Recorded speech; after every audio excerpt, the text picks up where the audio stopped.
Howdy, folks.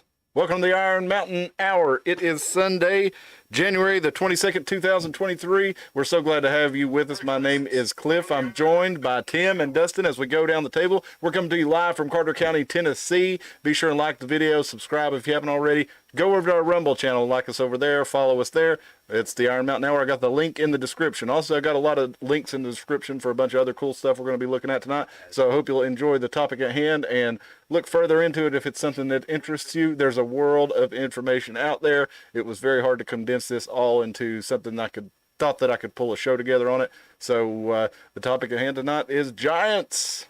That's right. As we could say, let's get ready to rumble. Yes. Rumble! We need Michael Buffer up in here. Bruce. Bruce? Bruce Buffer is the name. He's a UFC one. Oh, is he Michael's son? Probably. Either that or brother or something. I'm sure they're related.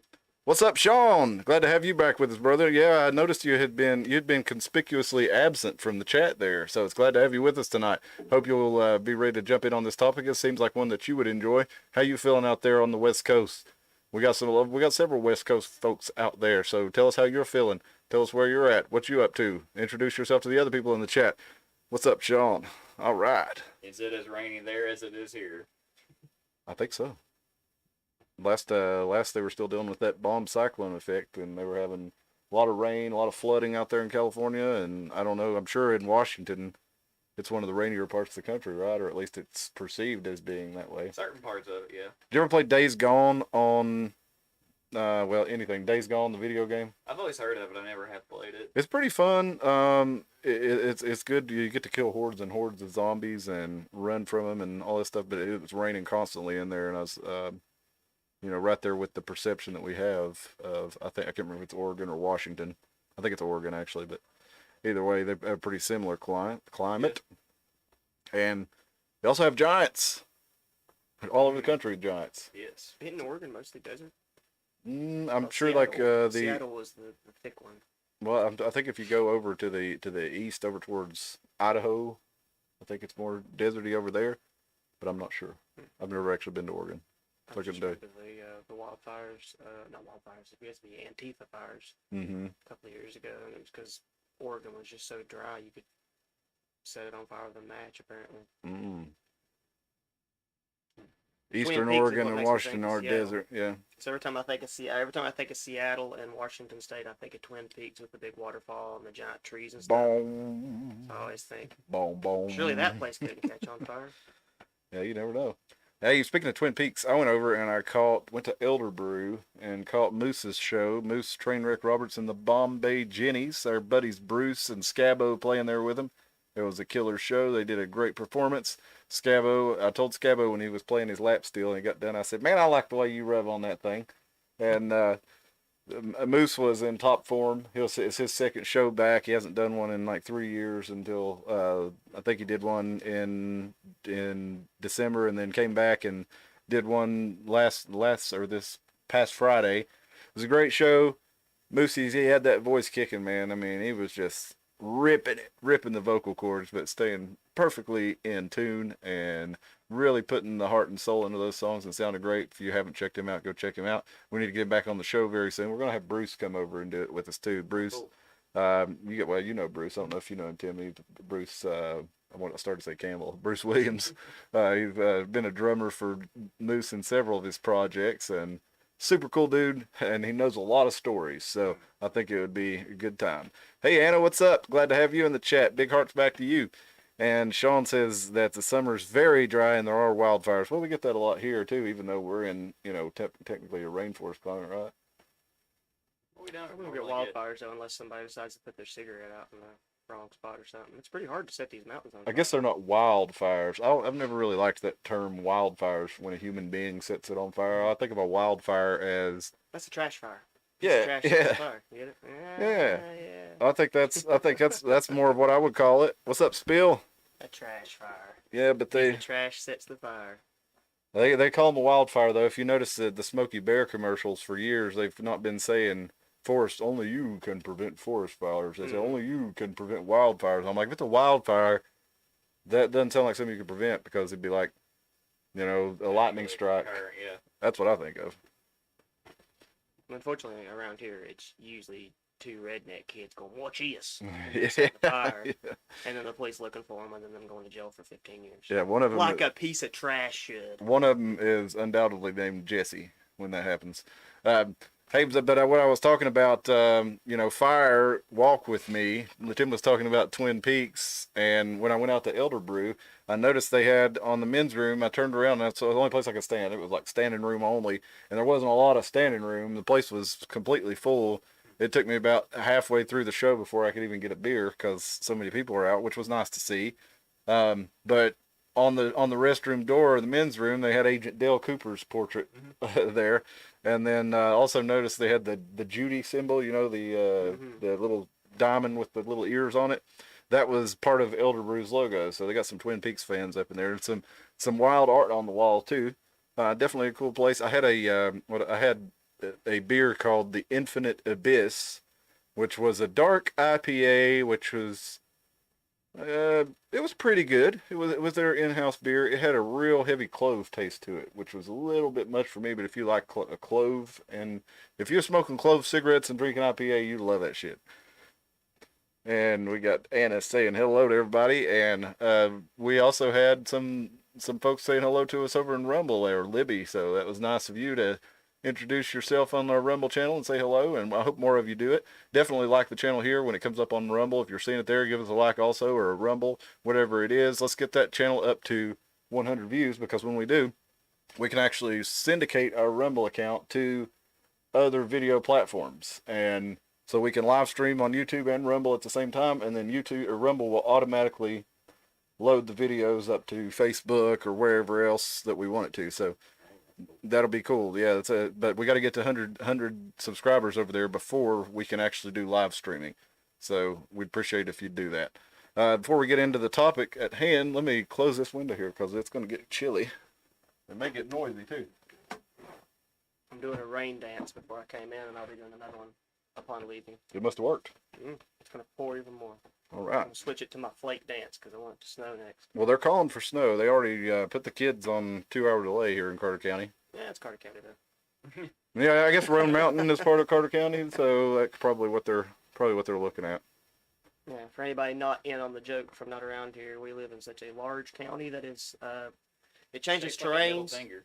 It changes terrain so much that you'll have one school get so much snow that they can't go to school, and then everybody else will almost have nothing. They could walk to school if they wanted to. But that's just something that's something kids have been dealing with around here forever, since I was in kindergarten.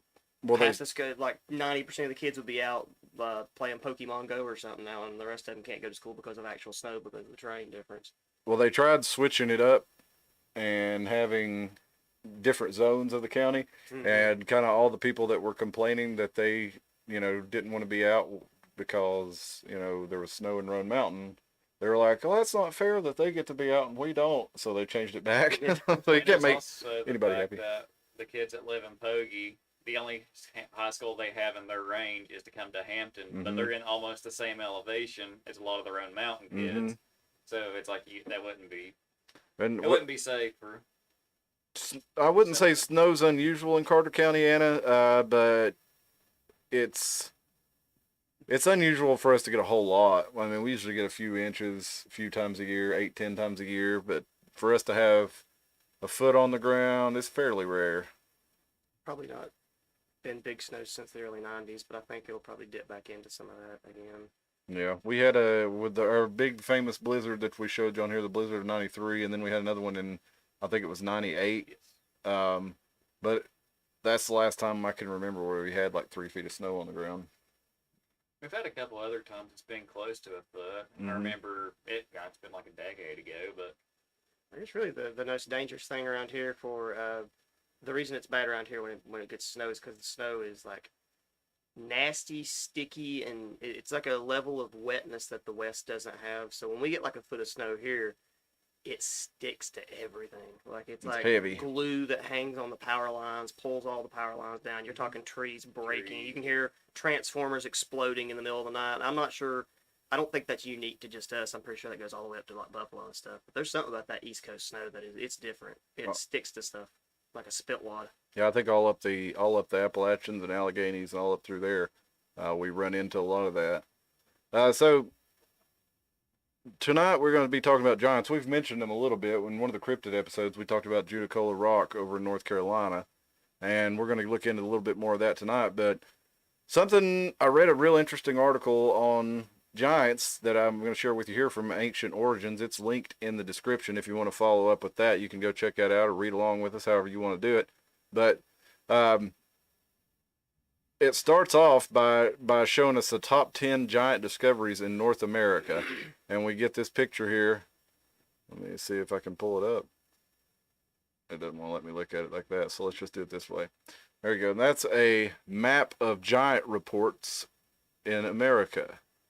And we have, particularly if you look along the Appalachian Mountains. Well, the Appalachian Mountains are the oldest mountains in the world.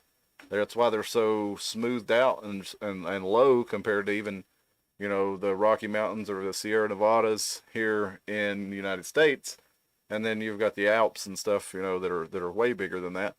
But that's because those are newer mountain ranges and they haven't been smoothed by time, and they haven't been, and probably these were smoothed by glaciers that we talked about, during we talked about the greater Dryas impact or the lesser Dryas impact theory. And whether there was an impact or not during the lesser Dryas period, there was flow of glaciers from Canada and all the different ice sheets that were covered North America, and a lot of that stuff flowed and it altered the landscape permanently. A lot of people think that may have been where a lot of the erosion around the Great Lakes came from and on down the country or the continent. But having the oldest mountains on the earth, that lends people to think, well, maybe that there was an ancient race that is no longer here anymore. And we find, according to ancientorigins.net, that the Smithsonian scientists identified at least 17 skeletons that stood over 7 feet in their annual reports, including one example that was 8 feet tall, a skull with 36-inch circumference recorded from Anna, Illinois, in the Smithsonian Annual Report of 1873. Now, an average human skull is about 20 centimeters in circumference. Or 20 inches in circumference. That sounds better. That's smaller than Hulk Hogan's 24-inch pythons. Mm-hmm. But you imagine the size of Hulk Hogan's pythons plus about 12 inches, and you're talking a pretty damn huge skull. There was one giant that was found that was supposed to be 17 feet tall that the Smithsonian actually bought in the late 1800s. They bought it for $14,000, and they said it was a scam, that it was a hoax. And let's look here. We got several clips of newspapers where they found giants, or they claim to have found giants. The Lost City of Giants, skeleton of giant found at Juniper. Smithsonian gets huge Indian skull. Prehistoric men. One mound of the tribal mound contains a 7-foot skeleton. So there's lots of different those skeletons, 8 feet high. Now the highest person that they've officially recognized, the tallest person they've officially recognized, was 8'11". I think he was alive in the 1920s. Let's look him up real quick. I didn't pull him up.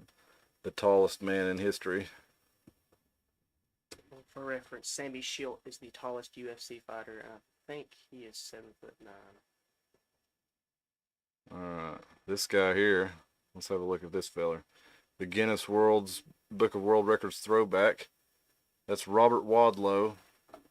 And he was born in 1918, and he was 8 feet 11 inches in 1940. Also known as Tall McFly.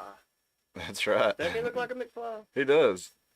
He looks like George's weird uncle. Looks like he should be boot stomping Biff Tannen. This kind of looks like, what's his name? Marty's mom. What's her name? Elaine? No. I can't think of it now. Looks like Marty's mom. But this looks like a pretty good sized lady right here. And I'm going to guess that's like what the girl next to him is 5'2", and the one next to him on this side's probably like 5'6". Probably, yeah. So he's almost 9 feet tall though, which is insane. It said by the time he was 8 years old, he was 6 feet tall. He had hyperplasia of the pituitary gland, and that's what caused him to grow so tall. So there's definitely a history of very few people being tall. I think there's less than 2,000 people, or I'm sorry, just over 2,000 people that are over 7 feet tall in the world right now, out of how many billions, and only about 10% of the world's population is over 6 feet tall. So it's pretty rare to have somebody 7 feet tall. This guy's 8'11". And a skip to the end of the story for me. I was just about to bring up. Have you seen the Tartarian Giants that are all over YouTube right now? That's what Anna just brought up. Well, let's tell us about it. If you look at, I don't even know if Tartaria is a real thing or not, but it's a real popular topic that's on the conspiracy channels and stuff. The idea that there was a kingdom that predates all of our empires that they just kind of wiped out because they didn't want us to know about the stuff that we had. Mm-hmm. If you subscribe to it, doesn't matter because the pictures are real. There's all these pictures that you can find of people look like Ottoman Empire garb is what I would call it. Okay. But the people are enormous. Like it's real pictures. These aren't photoshopped. Most of them look like they're from Russia, I would say. And yeah, they're pretty weird pictures. Well, this one here is a replica of the Chicago Expo's Grand Court, the Statue of the Republic. It was 65 feet tall. It looks like I thought it had a penis drawn on it.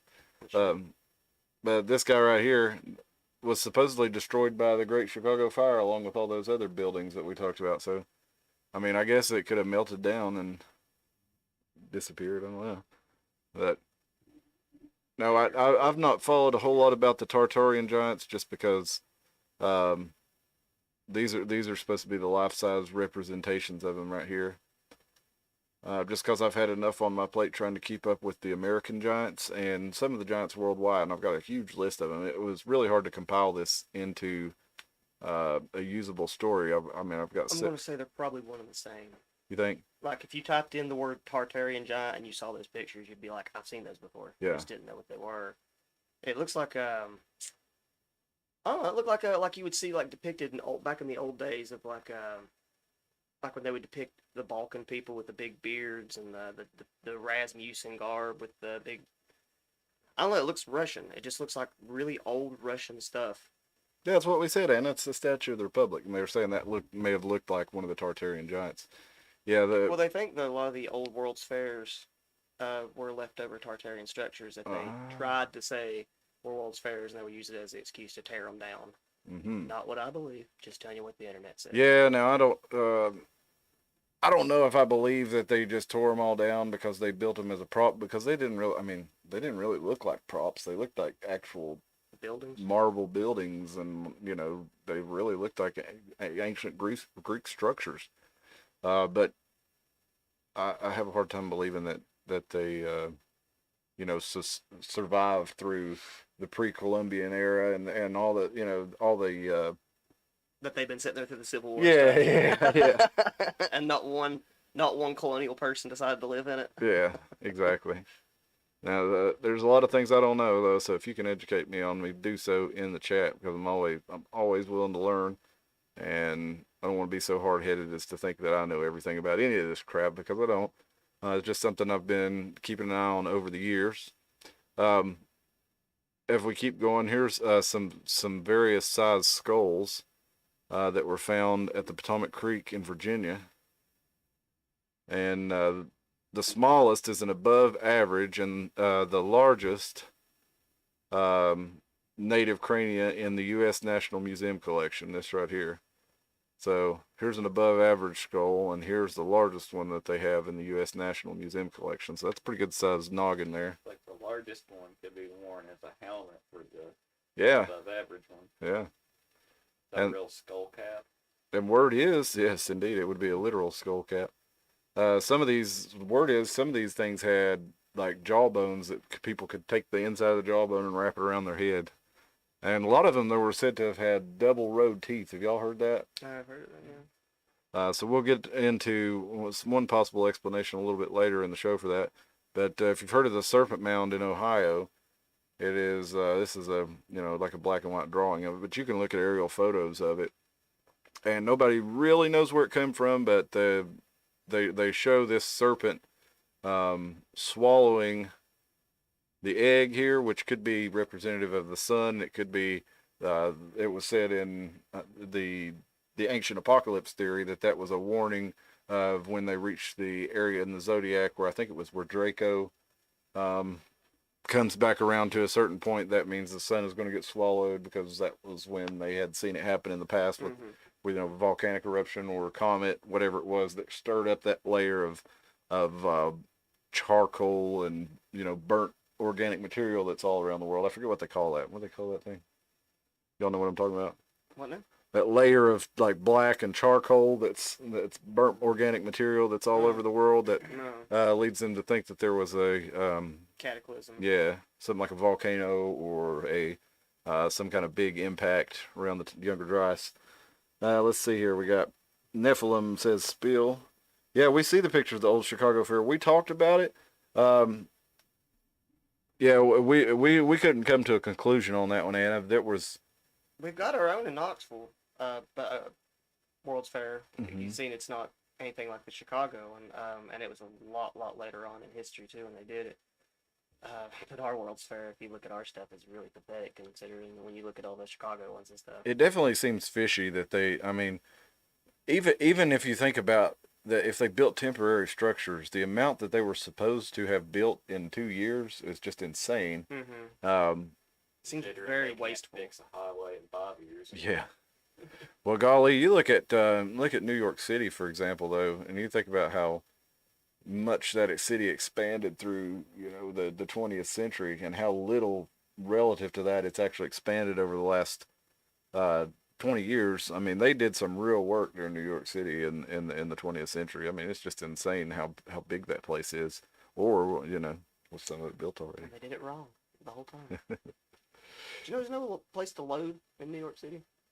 To like, load. So for example, if you own a business, whether it be Macy's or Tiffany's, or you have a sandwich shop called McPoopins, doesn't matter what it is. If you want to load your McPoopin sandwiches in the front door, or you want to take your trash out, everything comes right onto the front because New York doesn't have back alleys. They got stuff on every side of the building.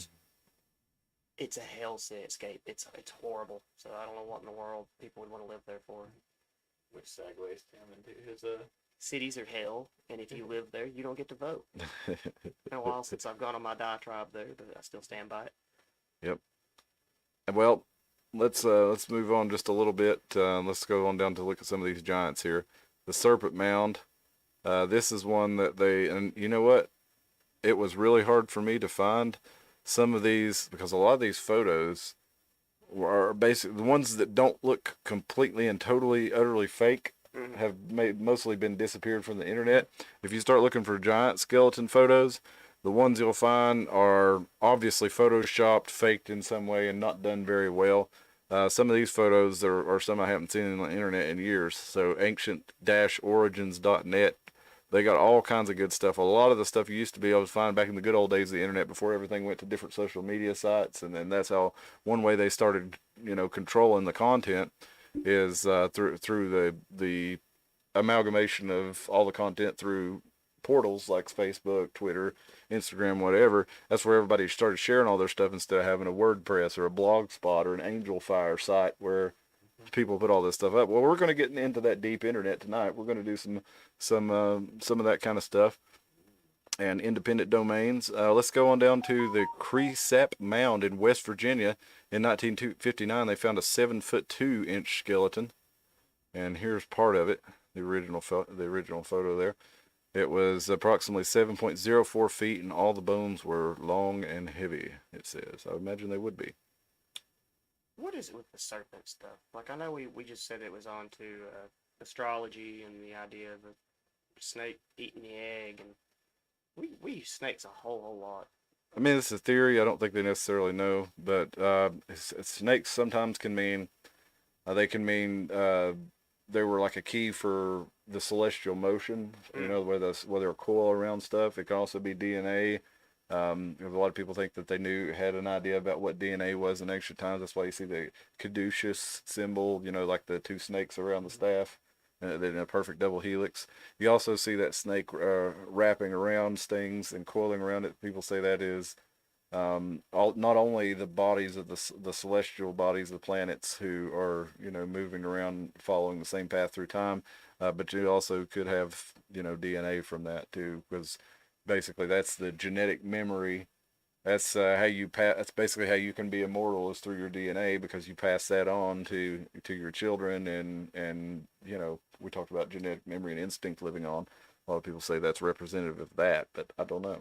I just find it interesting because, like, ancient Egypt was obsessed with cats. Mm-hmm. Different parts of the world are just, like, we're obsessed with different animals. And we're like, obsessed with cats now. Look at we're obsessed with cats now, definitely too. Well, like, for example, if you go to a lot of the different internets right now, it's all cat videos. Especially YouTube. Well, YouTube's been almost completely overwhelmed with Borzoi videos. I don't know if you noticed that or not. I thought it was like a CIA psyop or something at some point.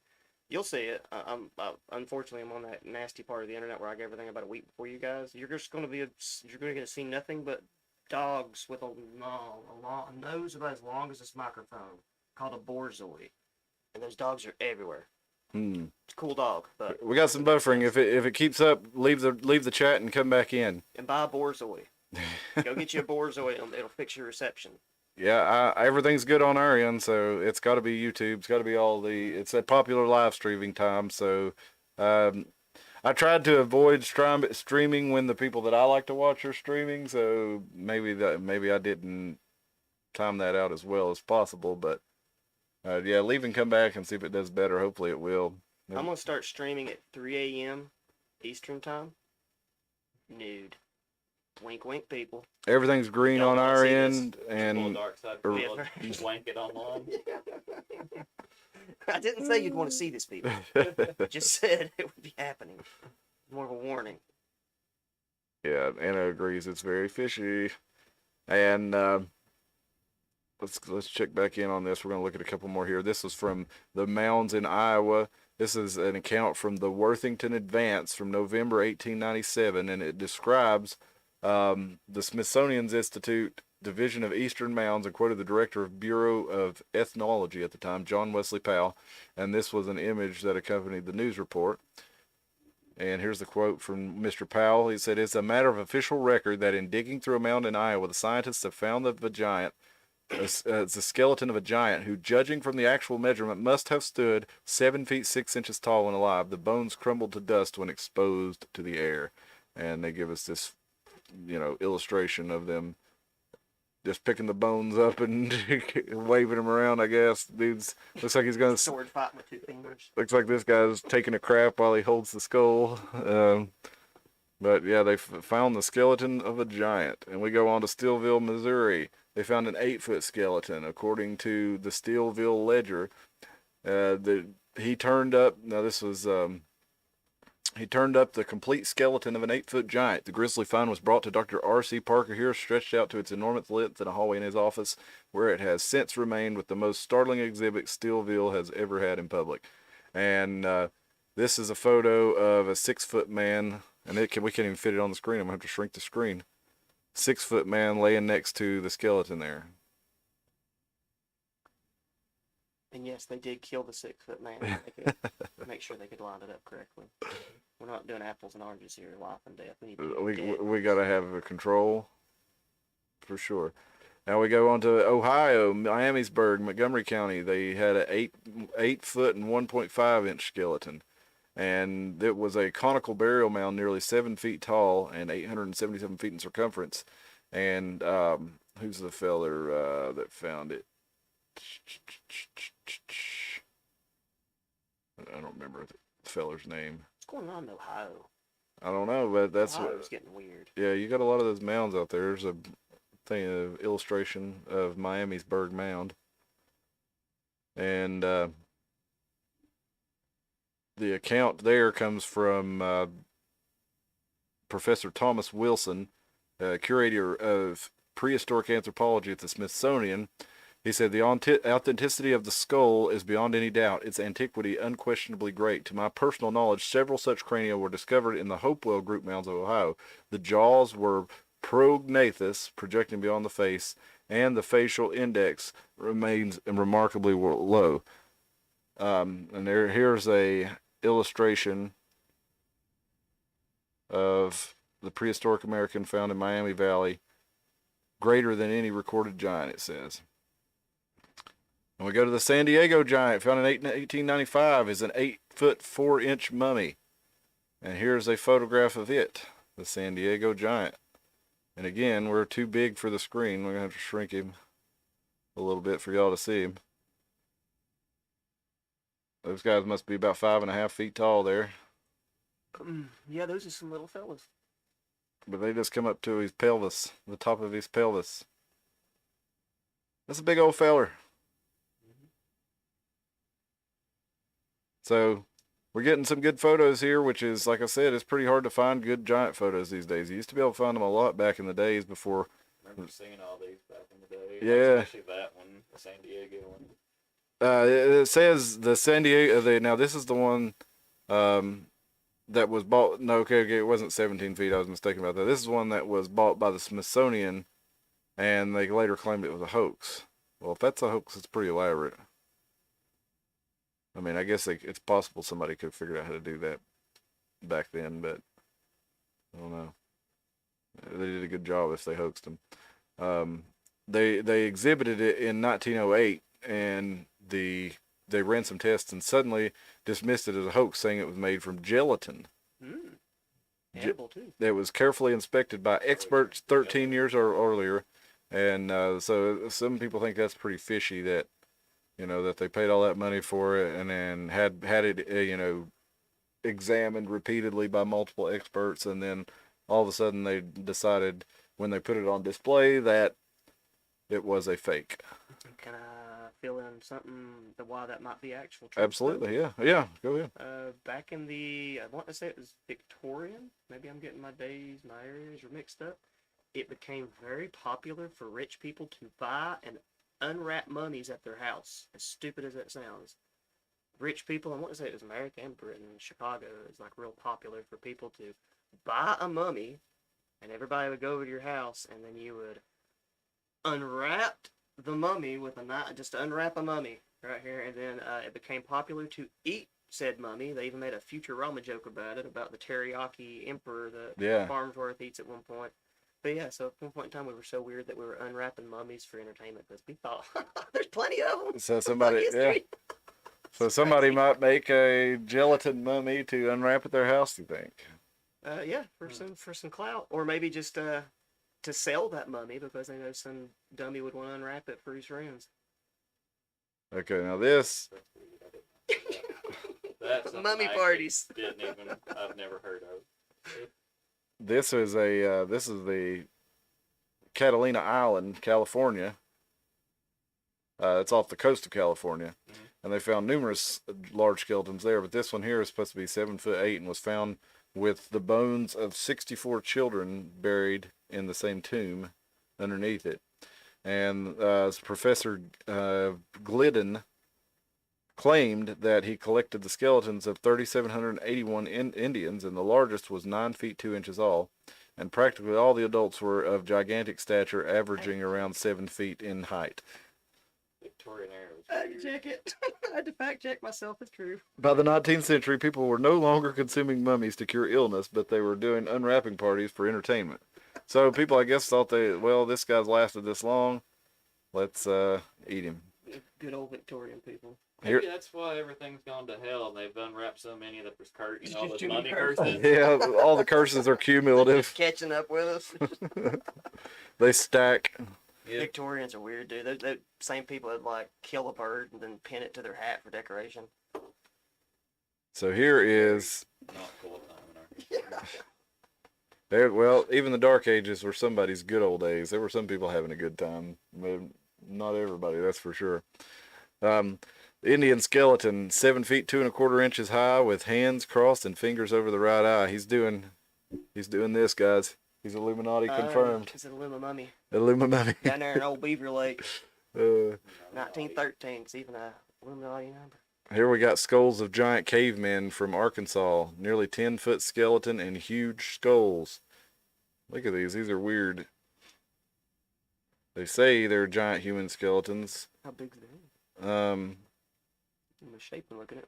Yeah, it is. Which, you know, could be another kind of hominid, or it could be something else. We'll get on to that. Remember that. Look at the front of these skulls. They're kind of misshapen. I feel like this one's got like the normal bulb, and this one has nothing. Yeah, this one's like flat, and then this one bulges out. This one's kind of round like normal.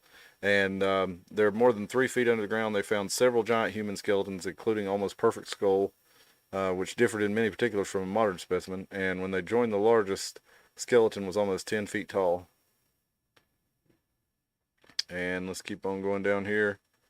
Got no pictures of either of these, but they've supposedly found one at 12 foot tall in 1819 in Lompoc Rancho, California.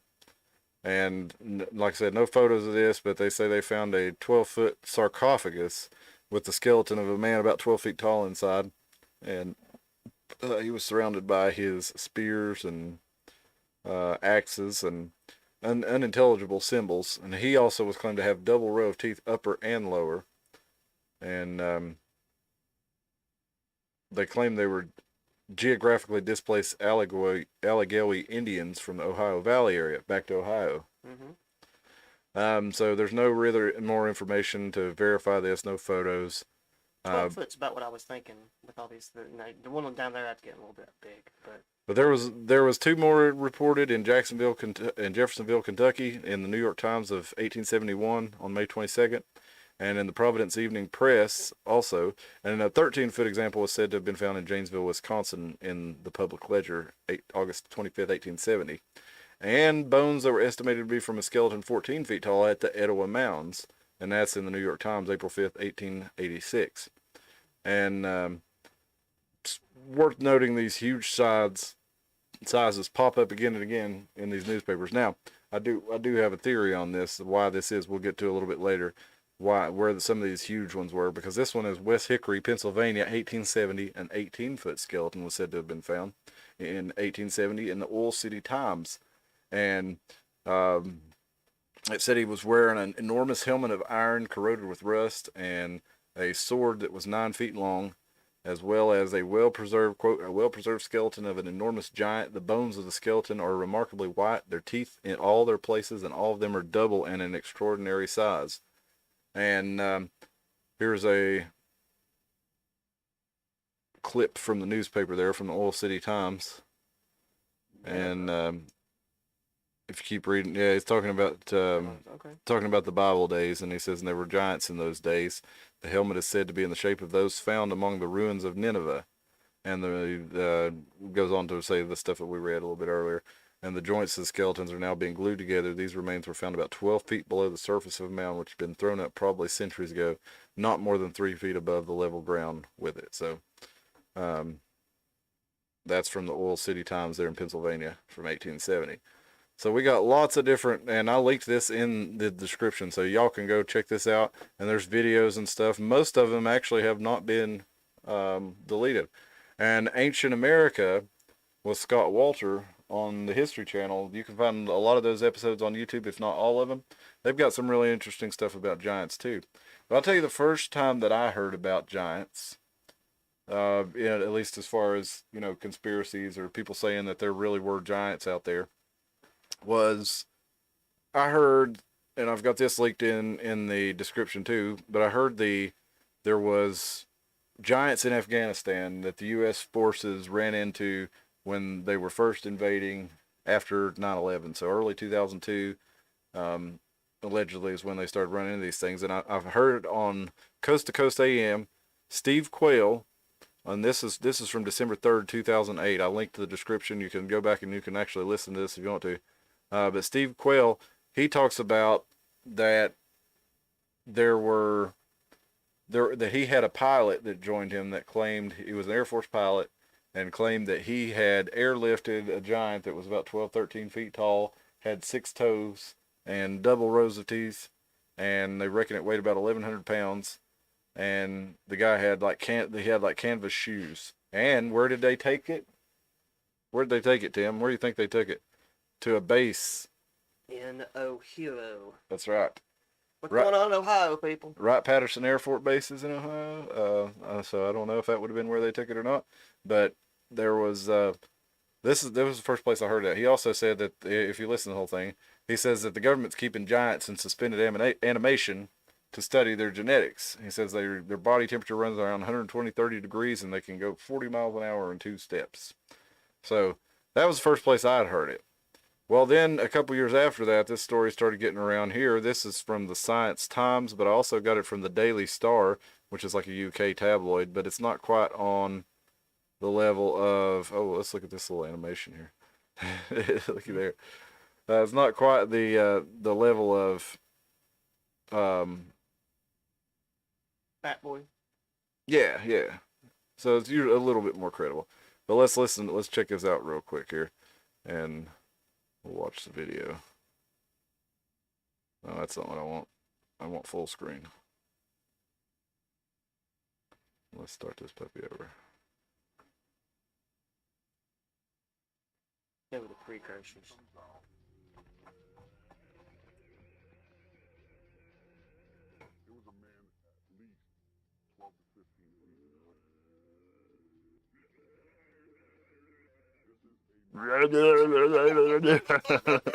the hell?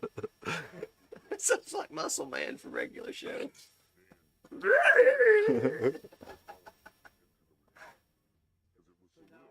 training is kicking in. Oh yeah, okay. Muscle memory, complete muscle memory. While Dan is moving at him, another bro of mine laying down fire and I start.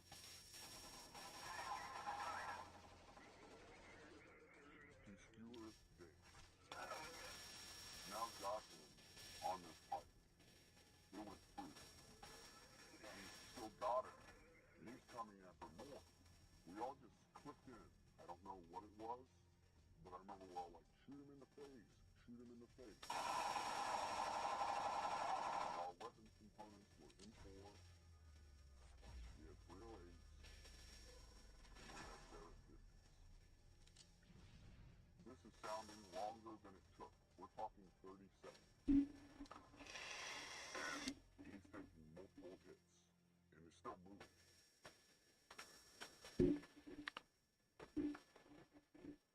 Now, they got us a video there. Conspiracy theorists believe these photos prove Tupac is alive. Now that And brings me Giant. to, yeah, well, He was posing. He was just slouching the whole time. well, Giant. A lot of times, one of the things I want to get to, and I went to later in the episode, we're going to get into John Sevier, who was the first governor of Tennessee, and he was kind of a larger than life person. He was kind of a giant. So giant doesn't necessarily always mean Means hot for me. doesn't always mean Napoleon stature. was not a giant. He was a short man who almost conquered the whole world. Not a giant. He was average size though. He was like 12 foot he was tall. like 5'7". That's a giant for me. Well, Alexander the Great was like 5'2", so I mean, like, whole height shaming for me is kind of weird. But in this case, if you got double rows of teeth, I think you got something on me. It's better to grind men bones to make bread with. You could be 10 foot tall and I'll fight you. That double row of teeth, though, I want to start reconsidering. Well, if you fight a giant, the best weapon is a slingshot because apparently it takes 30 seconds with M4s and 308s and 50 calibers and shooting it in the face for 30 seconds before you can take down a Kandahar giant. But Goliath went down with one stone in the forehead. So we're saying that David's slingshot was probably better than our modern technology, or do you think it was really a slingshot? Do you think it was like some kind of just a smooth stone from the rock or stone or from the river? Or do you think maybe people misinterpreted his technology? It's a Gauss yeah, it's rifle. probably a slingshot. Maybe It's a Gauss rifle. yeah. It's just a Maybe it was a rod from God. It was just a CO2 powered paintball gun with a rock in it. Throom, dead giant.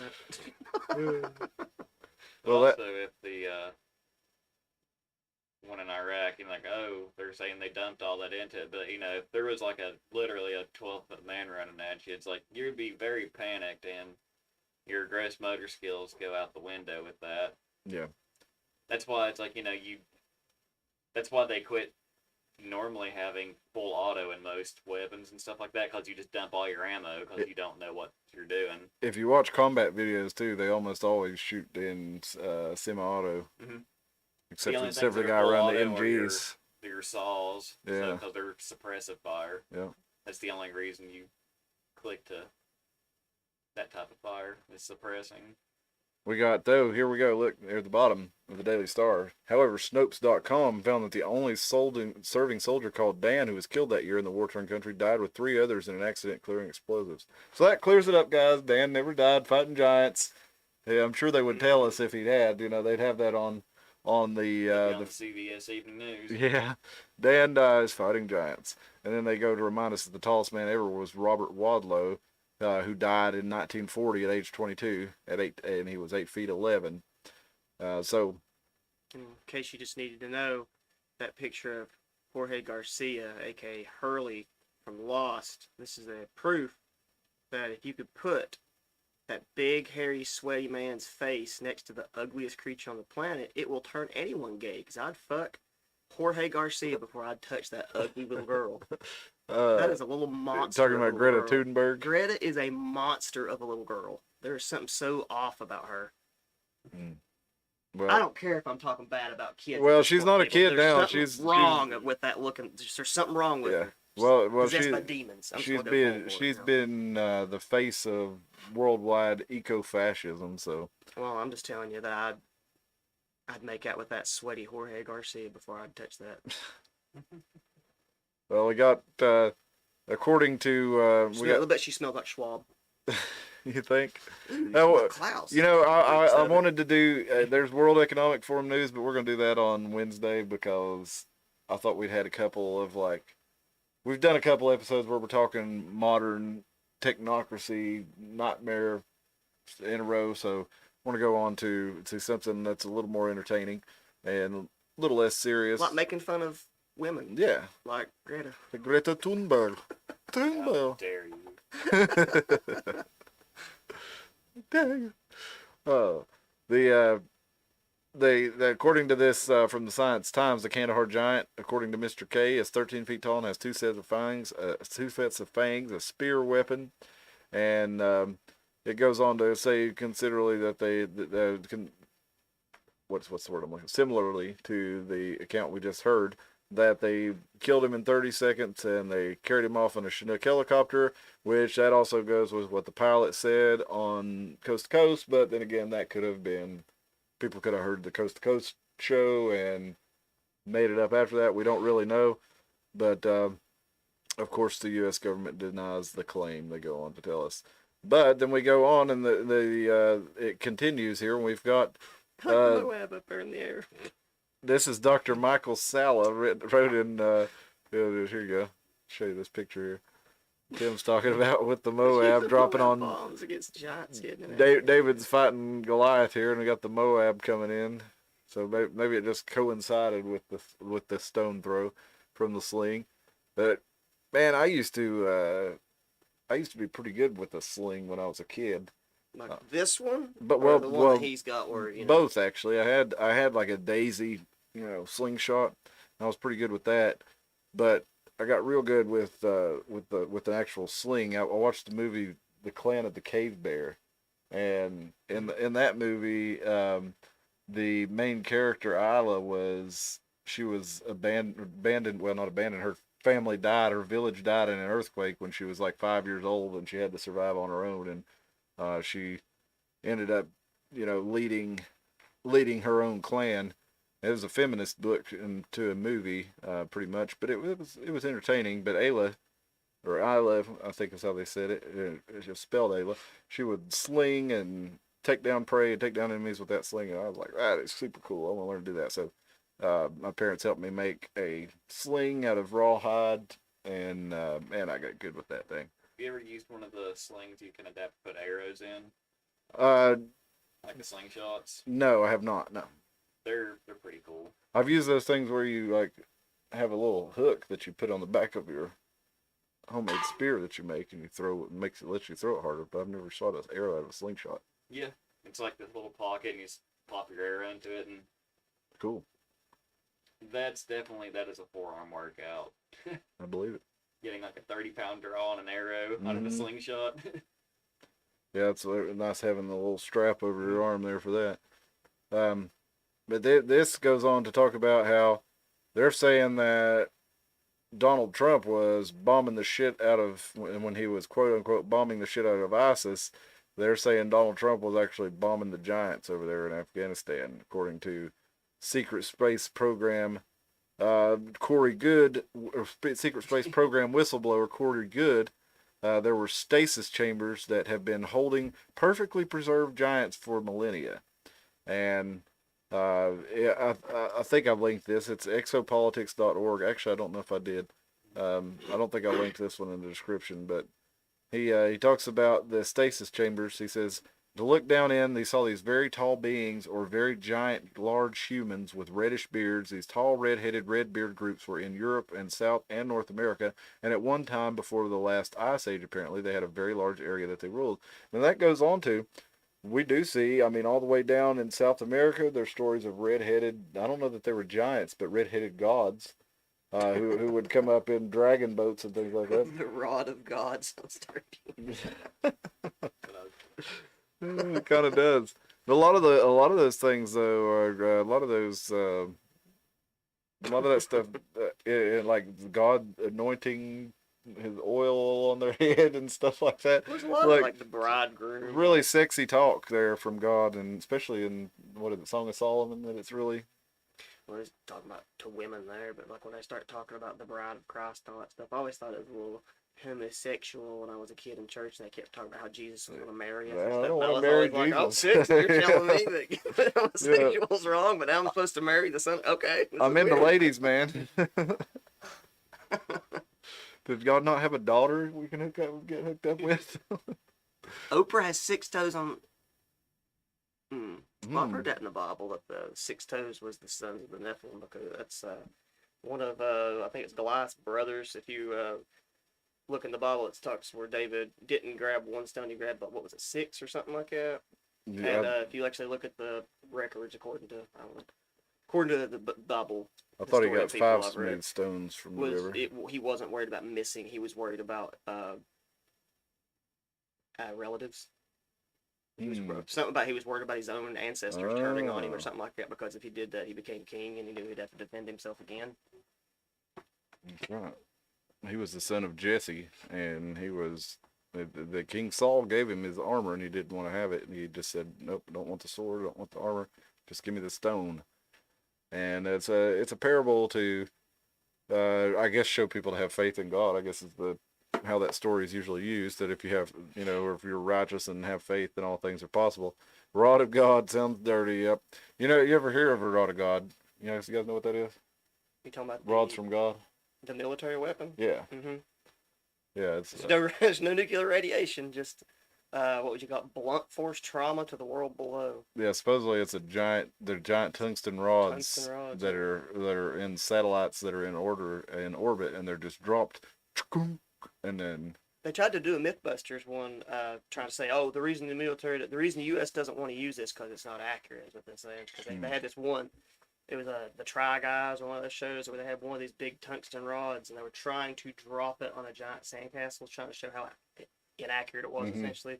But showing that the rod, when it hits, it falls so hard that it carries the same amount of destruction as a bomb when it hits, because it just essentially just goes into the earth.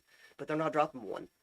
If you look at the schematic of the rods of God, there's like 10,000. It's like, so accuracy is not even a thing when you're throwing that many tungsten rods at a city. I think it would be too destructive. It would be. I think it's just absolute.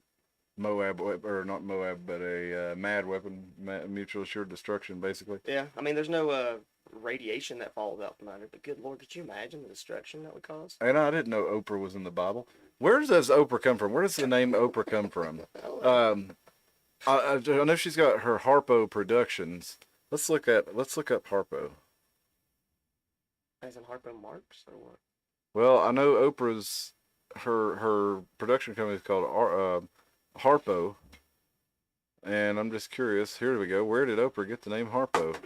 Oprah spelled backwards was the name of her on-screen husband in the color purple.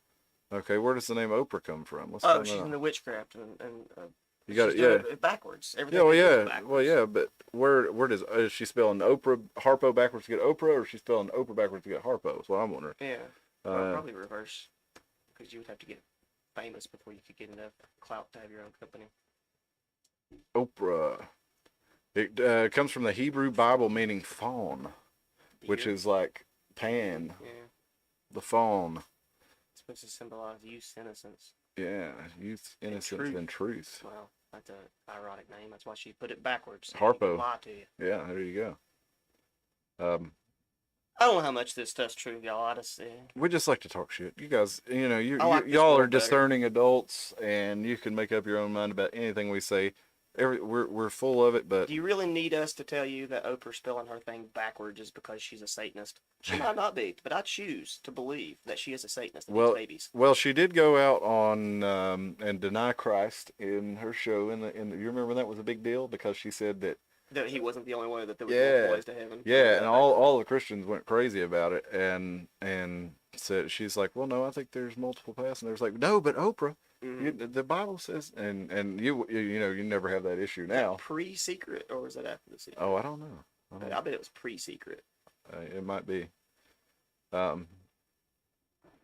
back to Giants, we got Quayle. He's saying that on the exopolitics.org, or they're referencing Stephen Quayle's book.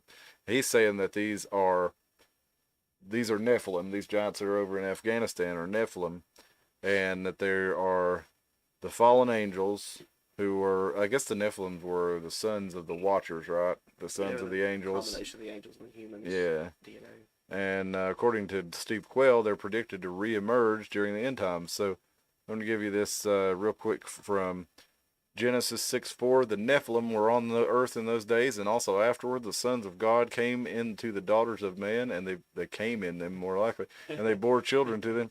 These were the mighty men of old, the men of renown. It sounds a lot like the Greek and Roman gods there. And if we notice, like, you know, you got Apollyon in the Bible, and then you've got Apollo in Greek and Roman. A lot of the names of the gods from Greece, ancient Greece and ancient Rome, actually translate to a lot of the angels and stuff in the Bibles, and angels and demons. My favorite one is Abaddon the Destroyer. Yes. It doesn't even sound like it belongs in there. It's so wickedly cool. What's the one? Asmodeus. I don't know what his counterpart would be.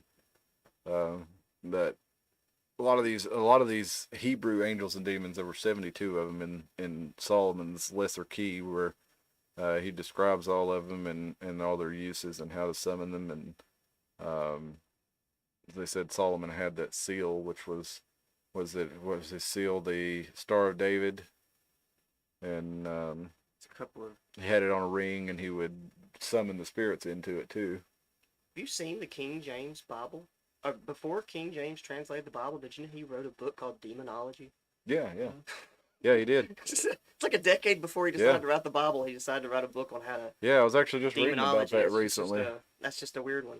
He actually wasn't religious at all, or, you know, into Christianity. He just wanted to translate it for himself. And the power of having it. And you know what the funny thing is? A lot of people, like modern Christians, if they read like the New International Version or something, they're like, "Oh no, I don't buy all that. I only read the King James Bible." You know, but I mean, it's been shown that the Hebrew Bible and a lot of the Aramaic texts and Greek texts that it came from are actually the meanings are different in certain phrases based on how it was translated. Greek and Latin. Translated. If you do want a pretty accurate Bible that reads a lot simpler than the King James Version, but doesn't do some of the NIV stuff, I would go with the English Standard Version.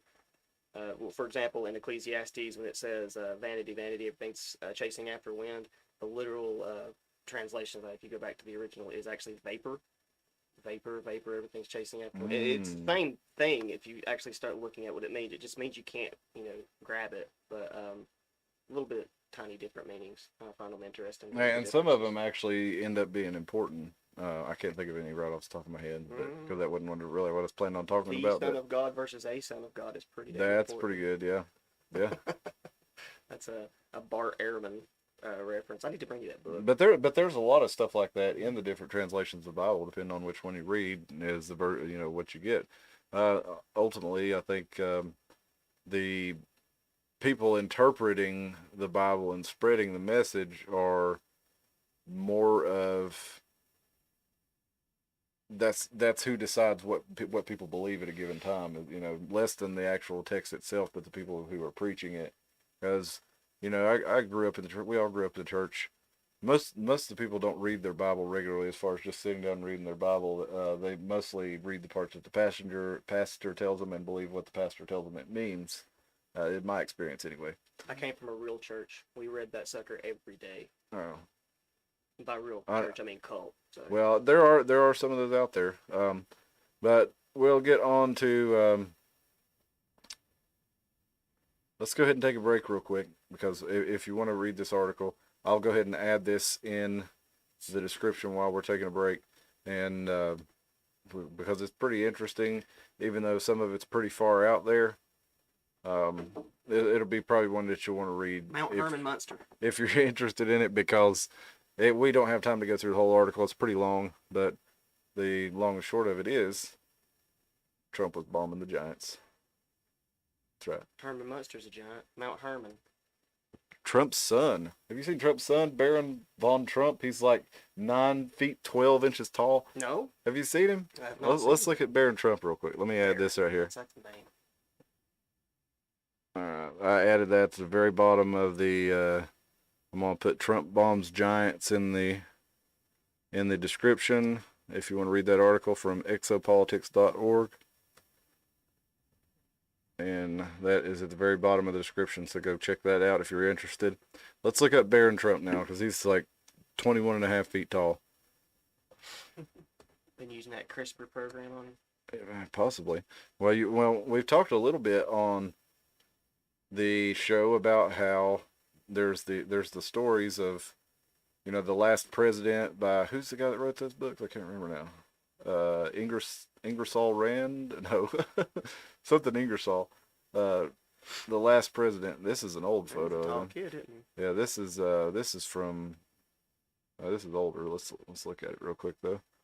I can't shrink it down enough for y'all to see. But there he is. Trump is 6'3".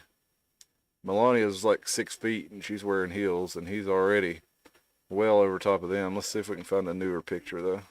You could Google, how tall is Baron Trump? He looks like he's about 6'6", 6'7". I think he's 6'9", the last I heard here. Let's look at... Well, he's too big to be president. He would be the tallest, wouldn't he? Look, how tall is Baron Trump? Let's see here. Here's 6'7" in this picture. He's a big old boy. So maybe these are the Giants, and that's why they worship them. Maybe. Ingersoll Rock. Who wrote The Last President? I gotta look that up. I look at these giants that we're talking about, and I think of us and the way we do cats and shit. Ingersoll Lockwood. And it makes me think that maybe we were just like their dogs, their pet monkeys, and they dressed us up in cute bow ties and stuff, and then we just kept doing it, and we don't really understand what's going on, but we're just perpetuating the society they tried to keep going. So they all wiped out. So Ingersoll Lockwood, he wrote The Travels and Adventures of Little Baron Trump, Baron Trump's Marvelous Underground Journey, and The Last President. And he wrote all these at 1900 or The Last President. He was born in 1841, died in 1918.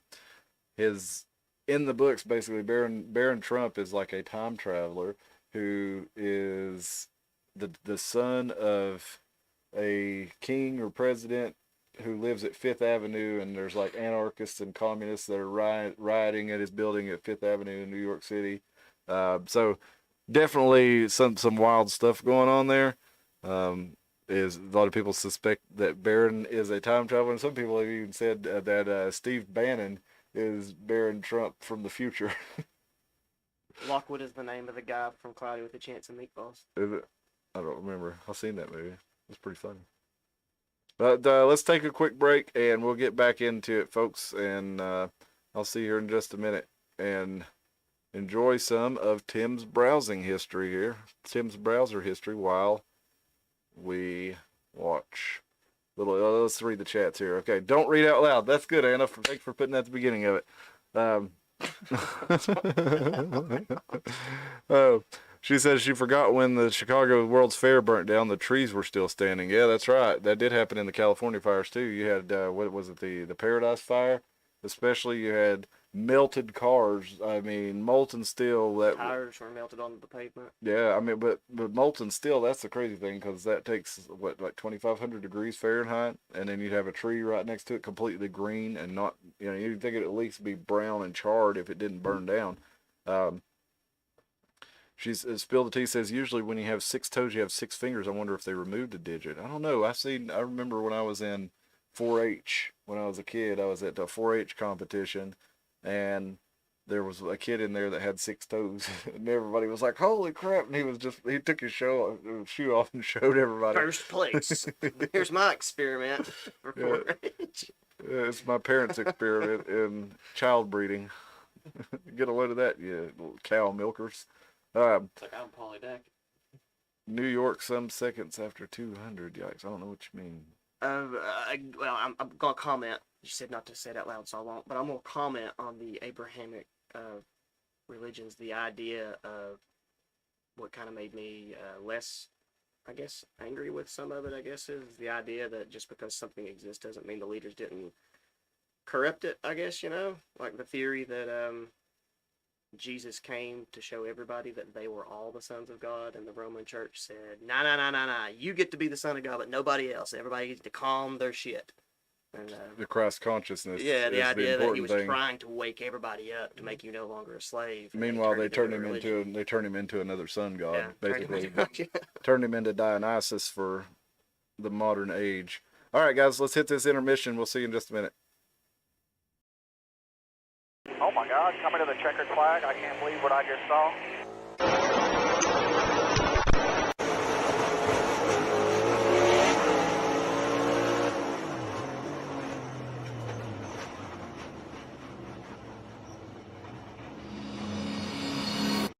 Did you ever think to yourself, why doesn't the driver just put the car up against the wall and floor it? Riding the wall. Oh my God, coming to the checkered flag. I can't believe what I just saw. Into the championship. Let's go get us the championship. And the fight for the points right at the line. Take a look at what he did. I have never seen anything like that before in my life. Ross Chastain used the wall all the way around this racetrack. Next time you see something that has not been done, do not assume it has not been done, because it cannot be done. Be more like Ross Chastain. Be more like the driver who says, maybe I can put my car against the wall and finish. Oh my God, coming to the checkered flag. I can't believe what I just saw.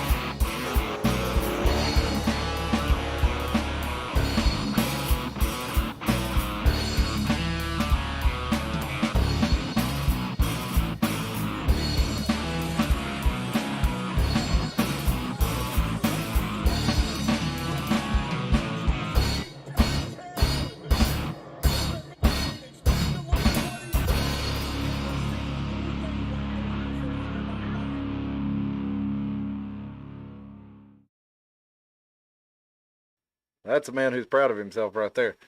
Hey, Anna thinks, she says the Bible has been corrupted and missing some important things, so let's get it. I will say, I think if you look at the movie, The Book of Eli, I think that's a real good representation of how the Bible can be used for good and evil.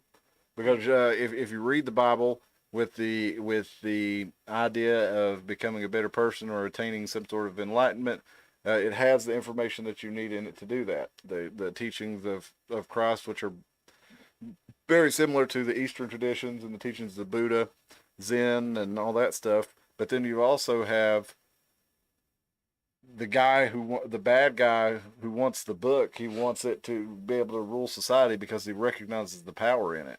So it can be used for good or evil. And I think that maybe it was the modern versions of it that we see were compiled, they were compiled by the Council of Nicaea by Constantine in the 4th century AD, and they chose to leave certain books in and certain books out. And Ethiopia still has what's considered I think it's the only complete one of the Ethiopian Jews, and I'm pretty sure, if I'm not mistaken, they have 80 books. Bill says it's supposed to have 777 books, and they gave us 66. Well, I know it's a lot more than 60. I'm going to say the Ethiopians have 80, but I don't. There's a lot of I've not read them all. Apocryphal texts out there, and they just recently found 10 years ago they found the Gospel of Judas, where I always thought when I was a kid, I was like, I can remember a preacher more than a couple times. I've gone to my friends' churches, I've gone to a few different churches myself with my family, and I can remember the preacher saying things like, "And now Judas is burning in hell," and I was like, All he did was he did what he had to like. This was a prophecy, right? Jesus said one of you is going to betray you, so he's pretty much doing what has to be done for the prophecy to be fulfilled. Seems like that he would definitely felt bad enough to repent about it because he killed himself. So I don't know. I just never gave Judas too hard of a time since he was doing what basically Jesus told him would do. I did. Fuck him. There's the idea that Jesus didn't die too. Yeah, I know yeah. that one's a bad one. That gets some people offended. But like, think of what a twisted state your mind has to be in for this. If I said, "Hey, you know that guy that you love so much, you wear him on your shirt, and he's the hinge of your entire reality, and you got tattoos of his face on your bicep, and he's on your truck, and all that stuff," wouldn't the story be fantastic? If your favorite person in the end, instead of dying a tragic, horrible death, had a wife and kids and lived happily ever after, and everybody goes, "No, that can't be the case. We can't have Jesus have a good ending." Yeah. Well, there's the theory that the I think it was the Cathars that were teaching this, and they were eventually wiped out, and people said they were a crazy cult. But I think that's who it was. They said that he didn't actually die on the cross. He was given a drug when he got to drink. They slipped him a drug that caused him to appear that he was dead, and they buried him. And then when It came and got him. it came and got him, yeah. Of course, I think it's misdoing this. I'm pretty sure the Quran has him just escaping. Period. They got him out of Dodge and killed 3 prisoners, instead of him being up, or one of the people that died was a prisoner instead of Jesus. I don't know. I just think that's an interesting thought experiment to really test people's real love for Jesus. Because the idea of that for mine was like, holy God, like I would totally want him to survive. Yeah. That's awful. You want your hero to die in the end. Okay, you're selfish. You just want your sins forgiven. I hear what you're saying. But after he dies, he's resurrected, and then we don't know what happens to him. I don't want him to have to die. I don't want Jesus to have to die and go to hell. I But- want Jesus to die, or not die, escape the cross, have a nice family, and live happily ever after. And you selfish Christians want him to die. Think about that. You want him dead. That's They don't want him to give in to the temptation of Satan, though. That's the thing. Well, but the Merovingian dynasty that supposedly a lot of the rulers of today, a lot of the royalty of today descend from, was supposed to also be, that book, the Holy Blood, Holy Grail. Then the Da Vinci Code was based on that. The guys that wrote Holy Blood, Holy Grail actually sued Dan Brown, author of the Da Vinci Code, over it, which doesn't really make any sense. Like, he took their idea and made it into a good story where people actually are interested in finding out about it. How many people had heard of Holy Blood, Holy Grail until the Da Vinci Code was written? But according to them, he went on and did have children with Mary Magdalene, and that is where the modern royalty, the royal family of the Habs, Coburg, Gothas, which were actually a different name before that, who then chose the name Windsor when they were basically selected to be the rulers of England. They trace their dynasty back to Christ, or the descendants of Christ. So let's get back on giants, though, because we're going to get into a little bit of the biblical stuff about giants here. That's where we started to get into before we took our break. I saw a stupid meme today. I don't even really get it, but it was like a bunch of chords. Like, it's the circle of fifths, but it said biblically accurate circle of fifths.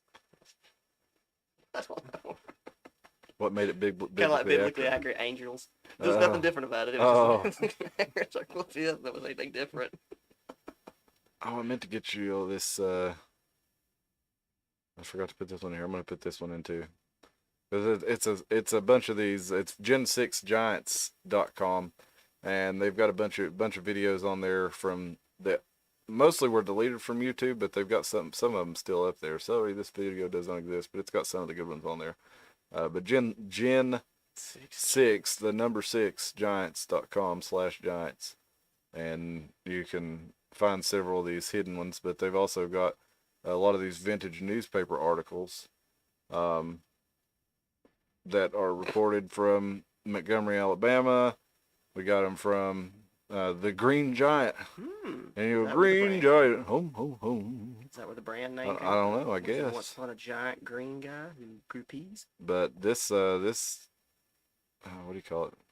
This is pretty much a 404 here. It's all gone. And then we've got all these different articles here. We're not going to look through all these, but giant artifacts from around the world here on Gen 6 giants, and that comes from Genesis 6, where it talks about there were giants in those days. And we've also got the famous story of David and Goliath, where David and Goliath were Goliath it's in the book of Samuel, and he's a Philistine giant, and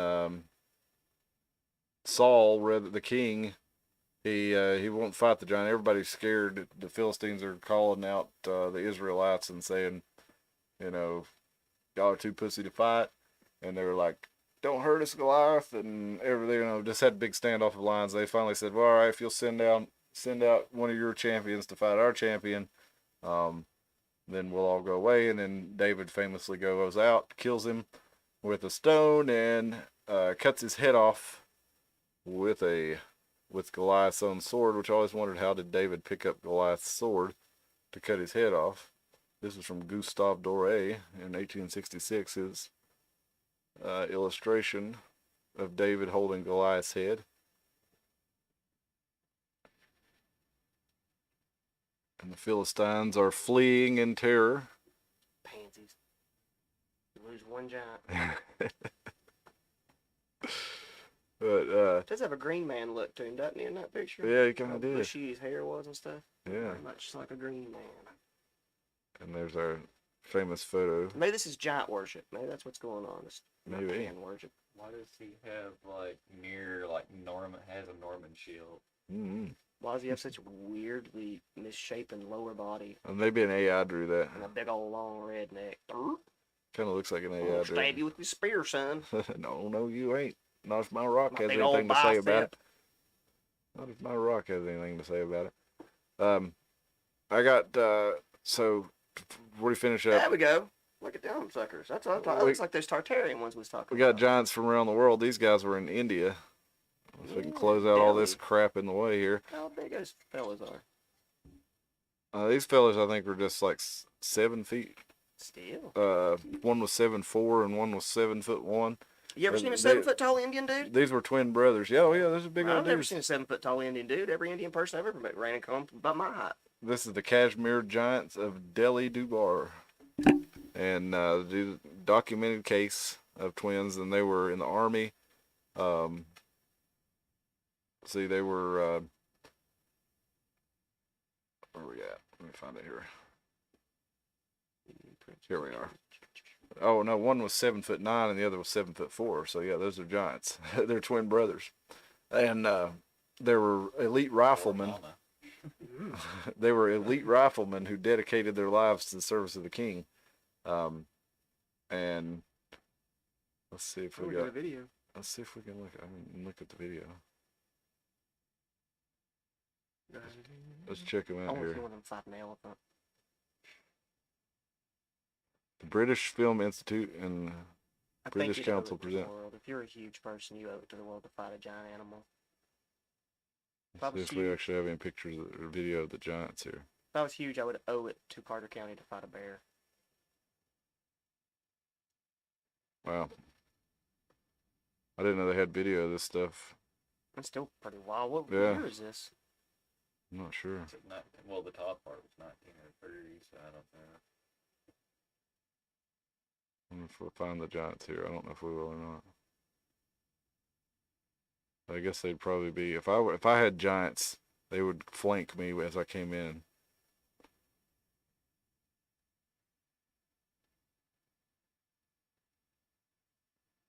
That looks like one of the grand poobahs there, doesn't it? Looks like some kind of sultan or something. It's a lot of elephants. The Sultan of Swing.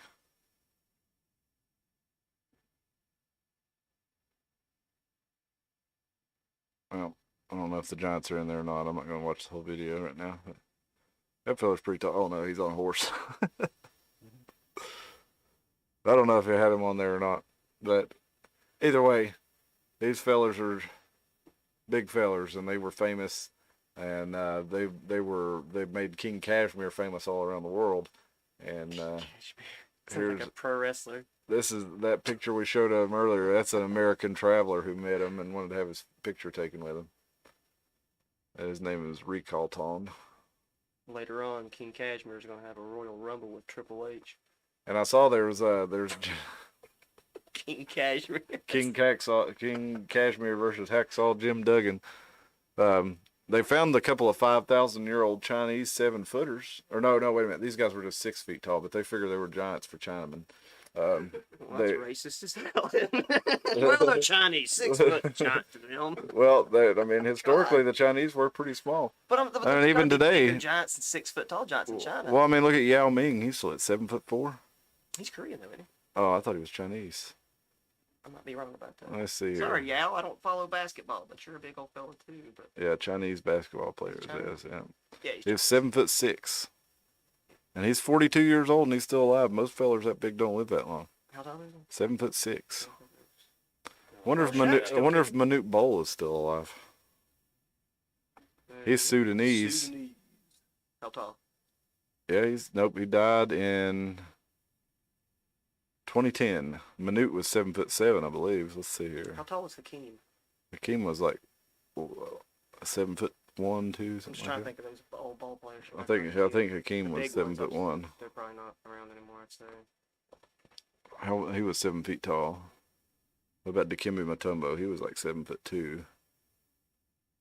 I don't know who the big tall basketball players are now. Yeah, Well, we're being racist. 7'2". We got to pick a white guy. Let's take on Detlef Shrimp. Detlef Shrimp was 6'9". Yeah. You're thinking of there's a big old white feller. I'm thinking of Detlef Shrimp.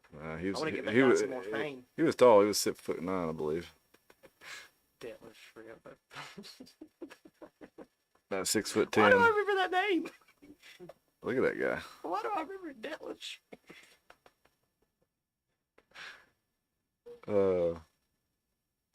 Dirk Nowitzki, that might be who you're thinking of. No, I'm thinking of Detlef. Okay. I don't know why. Dirk Nowitzki might have been. Let's see, 7-foot basketball players. All of them, except for Muggsy and Spud. Okay, there are 16 players. There are 1, 2, 3, 4, 5, 7. There are 23 players in the NBA right now who are 7 feet tall. Who's the tallest ever? Is that Taco Fall guy? Is he the tallest ever? I think Manute Bol was the tallest ever. Let's look it up.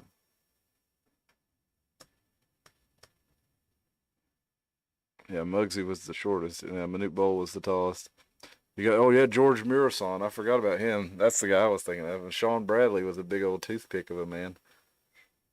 Played for the Mavericks. And oh man, paralyzed in a bike crash, and he's in a wheelchair now. Holy crap! Damn. In 2022. How tall is Shaq? Shaq's like 7'2", I think. Oh, that's weak. Yeah, he's just a little feller. Plus he's a shield. Yeah, pretty bad. It really is.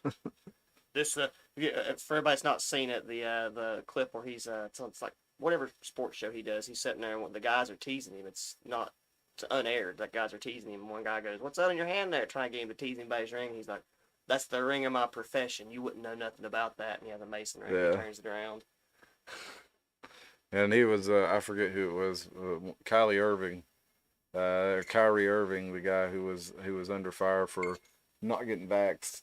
They were saying he wasn't going to be able to play basketball if he didn't get vaxxed. And he's like, "No, I'm not doing it." And then he shared some kind of Black Israelite video, and everybody was talking shit about him. And Shaq was like, "Just shut up and make your money." Like that sounds awful lot like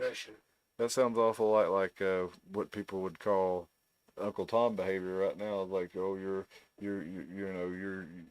better just to shut up and make your money and do what they tell you instead of following your convictions.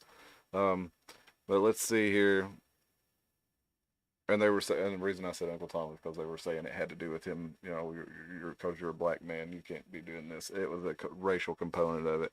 But anyway. Oh yeah, nothing more radical than siding with the government. Yeah. Boy, aren't you a radical? Exactly. You rebel. You're gonna go down in history siding with the government.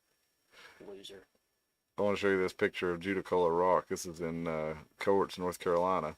It's bigger than I expected. And this was they colored in all the markings on it in 1930 with chalk, so they could take this photo where you could see them all really well, the black and white photo. And it's eroded a lot since then. And it's made of soapstone, so it has all these weird drawings. And this print right here, they say is, you say it's 1, 2, 3, 4, 5, 6 fingers there or toes. They say that's the giant's footprint, which there's a whole legend around it. We've talked about it on the show a little bit before. Yeah, it does.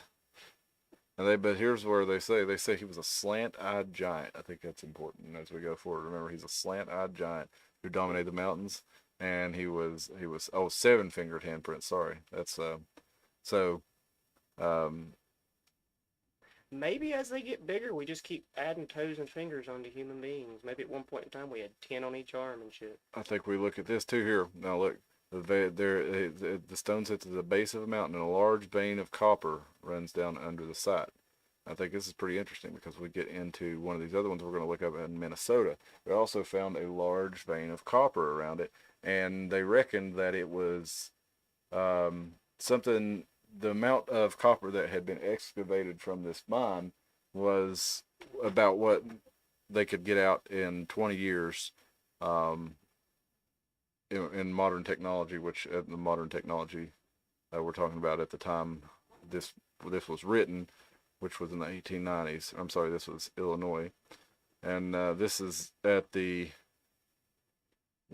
found the mound builders and found at least one skeleton who was, I'm trying to read the actual, I don't want to read the PDF version. I want to read the actual thing here because the text is hard to read and the computer's not translating it well. And on my phone, it was much easier to read this. Prehistoric race. Race of Giants, is that what we're saying? Yeah, I'm having a hard time. There we go. From the ruins of Nineveh, Babylon. This was much easier to read on my phone, so maybe let me pull this up on my phone and I can actually read it. Well, I don't read. What do you do? Osmosis. I have like some. I have some Tim powers. I wouldn't call them powers. They're more hindrances than anything. But my crippling dyslexia allows me to take all the words off the page, put it in my brain, and it's almost like I never read it at all. It's a superpower. Find this here. This is Flanders or something. It's almost like I didn't read it at all. Nothing. This at is all. the Daily Illini from Illinois from 1890. And let me pull this up here.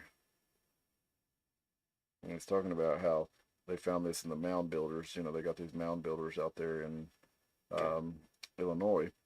But it's talking about how they found these giant skeletons.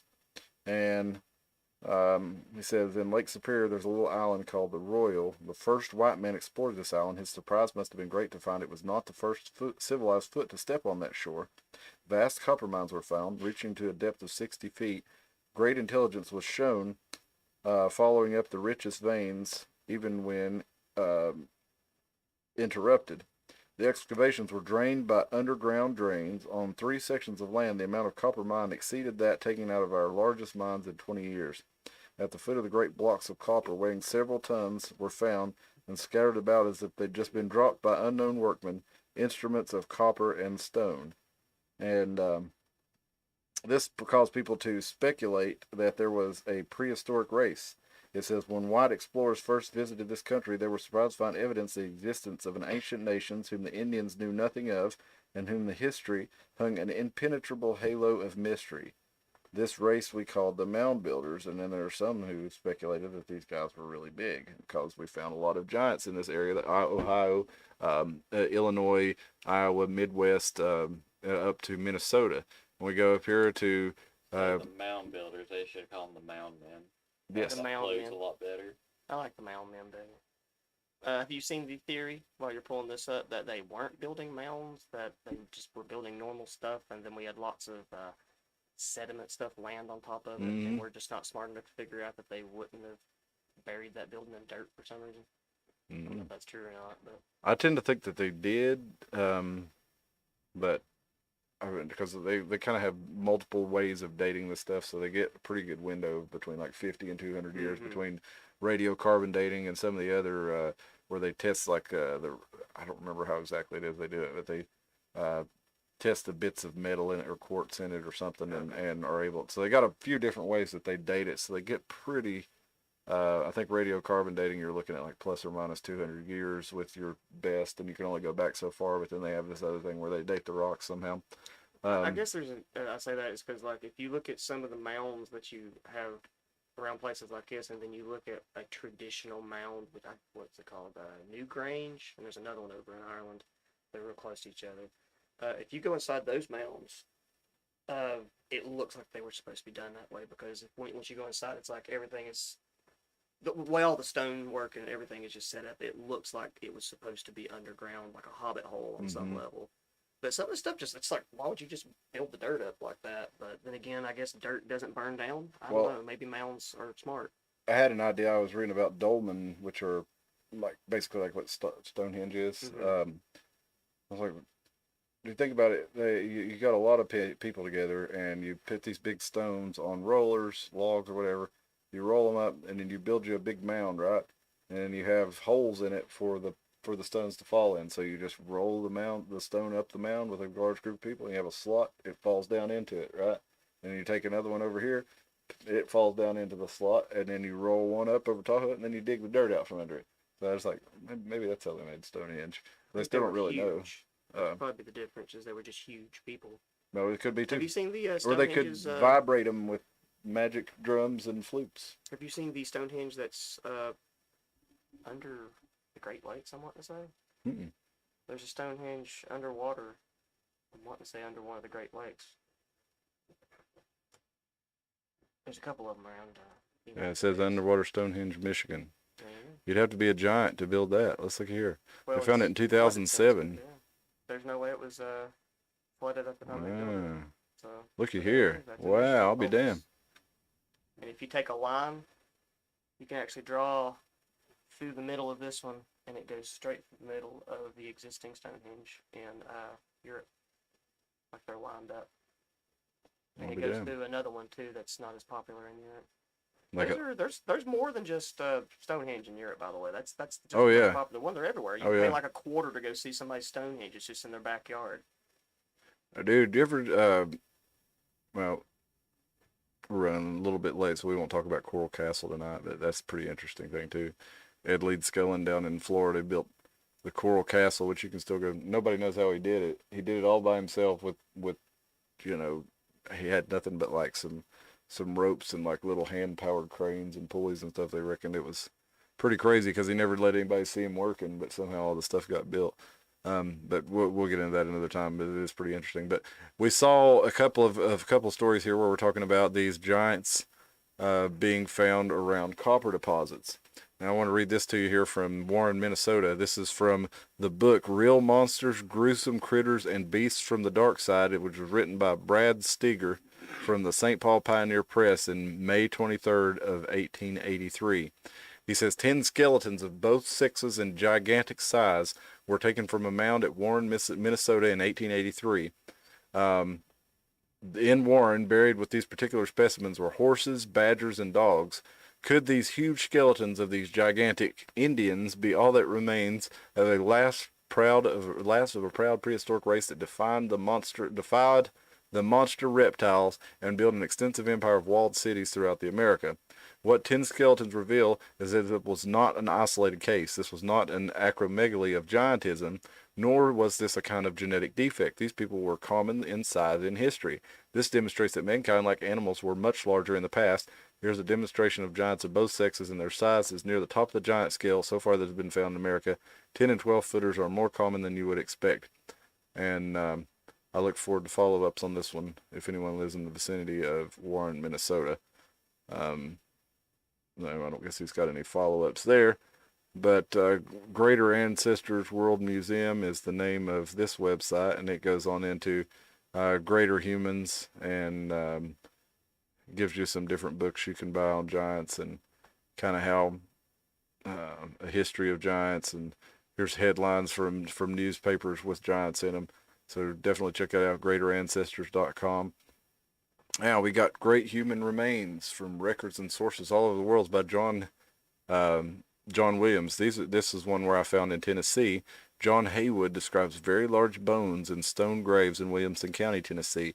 In White County, Tennessee, a giant fortification contained skeletons of giant stature averaging at least 7 feet. And then on this, we got a whole list of them. This is, I mean, I'll just let you see here. This is a list of giants all over the world that you can look up all these, and you can find these stories in, you know, newspapers, all kinds of stuff there. I mean, there's just tons and tons of evidence of it. And they all seem to be red-headed, don't they? I mean, so many of them seem to be red-headed. They also have, it's really common for them to have double rows of teeth and six fingers and toes. And there's a huge list of them. I mean, it just goes on and on and on. There's dead red-headed giants in New Zealand too. Yeah. At the bottom of the mountains where people forced them off. If we go on down here, we look. This is just Wikipedia. This is not even. And this is ancient mythology, but we got. Here's the Abrahamic religions and all their giant references. African folklore, Armenian mythology, Australian, Celtic, Gaelic, Chinese, Dutch, English, all Norse. I mean, there's so many stories of giants all around. So there's definitely. Do you think people are just like, whoa, what if somebody was 8 feet tall? Or do you think they saw one guy that was 8 feet tall and started telling stories about him? Or do you think maybe there really was a giant race of people? Because I guess probably giants are real. Scythians. okay, now here's where the question gets interesting to me. Okay, if giants are real, and you know, it does appear that some of the evidence is either being suppressed or for whatever reason. But if it's being suppressed, that's, I mean, you're going to have not only like museum curators, you're going to have the government involved, you're going to have like the state archaeologists at each state. So, you know what I mean, you're going to have to at least have an authority figure in each area where there are all these find who are able to convince the lower level people, like, you know, university professors and amateur archaeologists, to either shut up or convince them that they're crazy. Now, let's get into convince them that they're crazy, because I found an interesting story here, and let me find it. Didn't get it open. Maybe I went to a real weird one after we're done with the podcast here. If you want about 6 hours or a little bit less of giant talk, look up Skeletons in the Closet by Gabby Plume, and she goes over how the entire country of New Zealand is gaslighting their population to try to make them believe that no one ever lived there. We just showed up here and there wasn't nobody here. And like even like members of the island are like, no, these are bastards. They're trying to hide the fact that we ate. Yeah, so I was gonna say there's cannibals like, there, weren't there? He says like we ate everybody here, and he was like they're trying to cover up the fact that we ate everybody. And he was like it's absolute genocide. That's monstrous that the government's trying to do this. So yeah, America feels guilty for slavery. Meanwhile, New Zealand literally ate the entire local island, and now they're just trying to act like they didn't do it. Okay, so I want to get into this. This guy's debunking this, right? Andy White, Anthropology, and he's got this whole page on. He's debunking the teeth. Well, he's debunking everything here. Okay. So I'm strapping in. we're going to look at it a little bit here, and I think this is an interesting theory he's got here. Well, not just theory, but he's got some correspondence from a doctor about one of the giants in Tennessee. But this starts off talking about Deerfield, Massachusetts, and supposedly they found a double row of teeth giant there. We're going to read a little bit of this from the History of Deerfield, Mass. From 1895. At the foot of Bars Long Hill, just where the meadow fence crossed the road and the bars were placed that gave the village's name, many skeletons were exposed while plowing down a bank, and weapons and implements were found in abundance. One of these skeletons was described to me by Henry Mather, who saw it as being of monstrous size, the head as big as a peck basket with double teeth all around. The skeleton was examined by Dr. Stephen W. Williams, who said the owner must have been nearly 8 feet high. In all cases noted in the paragraph, the bodies were in a sitting posture facing the east. And he's talking about discoveries of giants being reported at earlier mound building sites.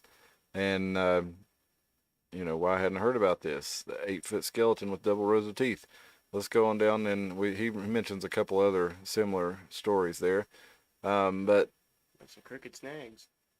this is where he's saying maybe this, if they think he had double rows of teeth, if you see, this is a prehistoric maxilla with heavily worn incisors and the palate of a living person compared. So they're saying maybe this is where they come up with the double rows of teeth, that they were so worn down in the middle that he said double teeth all around, did not describe that there were concentric rows of teeth, but that there was this split here. So it had double teeth. This, you know, the teeth were split in half. This is there's people at the time saying that it wasn't accurate, but I want to go on down to, oh no, this is not the one I Imagine want. brushing those. If you had like 2 sets. And also the implication is if you have double row, wouldn't that just mean you're like basically a carnivore shark? Because sharks are, you know, think they have like a double row. Why So would you need a double row of teeth? Certain sharks continually grow teeth their whole life. Well, these humans So are could doing most too. of the carnivorous dinosaurs, they could regrow teeth. Well, I think that was a design flaw. God, if you're listening, we should be able to grow teeth back. Our It'd be very fingernails handy. grow. Yeah, I mean, we're like, knock born your with teeth out, them. you We're know? born with our adult teeth in our head, right? Mhm. And But our teeth are just yeah, Well, I'm just hanging out. saying, if God wants to update the program a little bit, He needs to make it to where we can grow our teeth back, because that would, you know, really make Carter County look better, wouldn't it? they're in the book, The Dark Half. I don't know if you've seen the Stephen King movie, but in the book, The Dark Half, the main bad guy he was a twin, and in utero he absorbed his other twin, and then had a tooth and a fingernail in his brain from the other twin.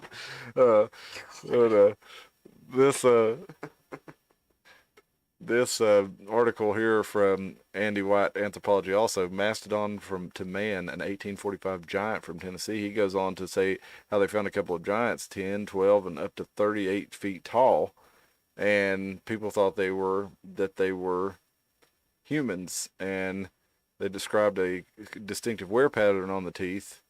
He says the double teeth all around, common in the 19th century, can be shown to be describing a distinctive wear pattern rather than the existence of multiple concentric rows. But he says all the cases he's looked at so far have been related to remains of humans described as giants, estimated in the original accounts to be 6'8" to 8 feet tall.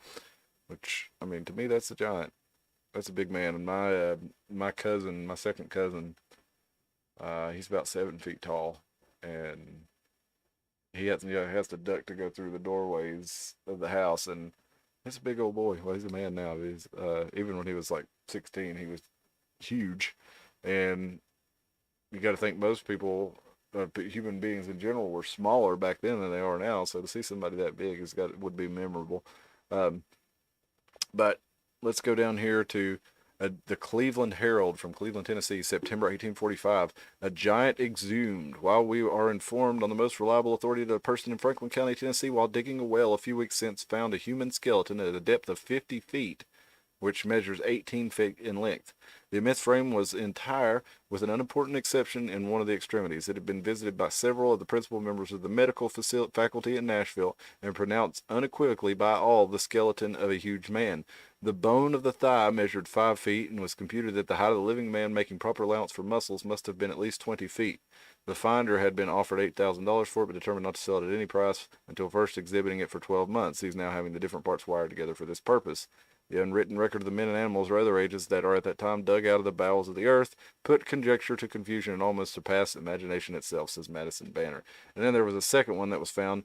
This one was found in Williamson County, and we were just talking about Williamson County last week, where that's where they're bringing that new industry in. They're bringing the Mitsubishi plant and the Nissan plant. Maybe they're just bringing them down there to work for the giants. Maybe they're building conveyance for the giants that live there. Giant worship. Yes, and mining stuff for the giants, mining copper for them. Maybe they're underground. But in Williamson Maybe County, they found a big depository of giant skeletons, so like let's build something on top of it so people don't know about it. maybe they did. Yeah, maybe that Mitsubishi and Nissan are just, building containment facilities for the giants. Maybe they found some of those stasis nodes where these giants were being kept over the millennia.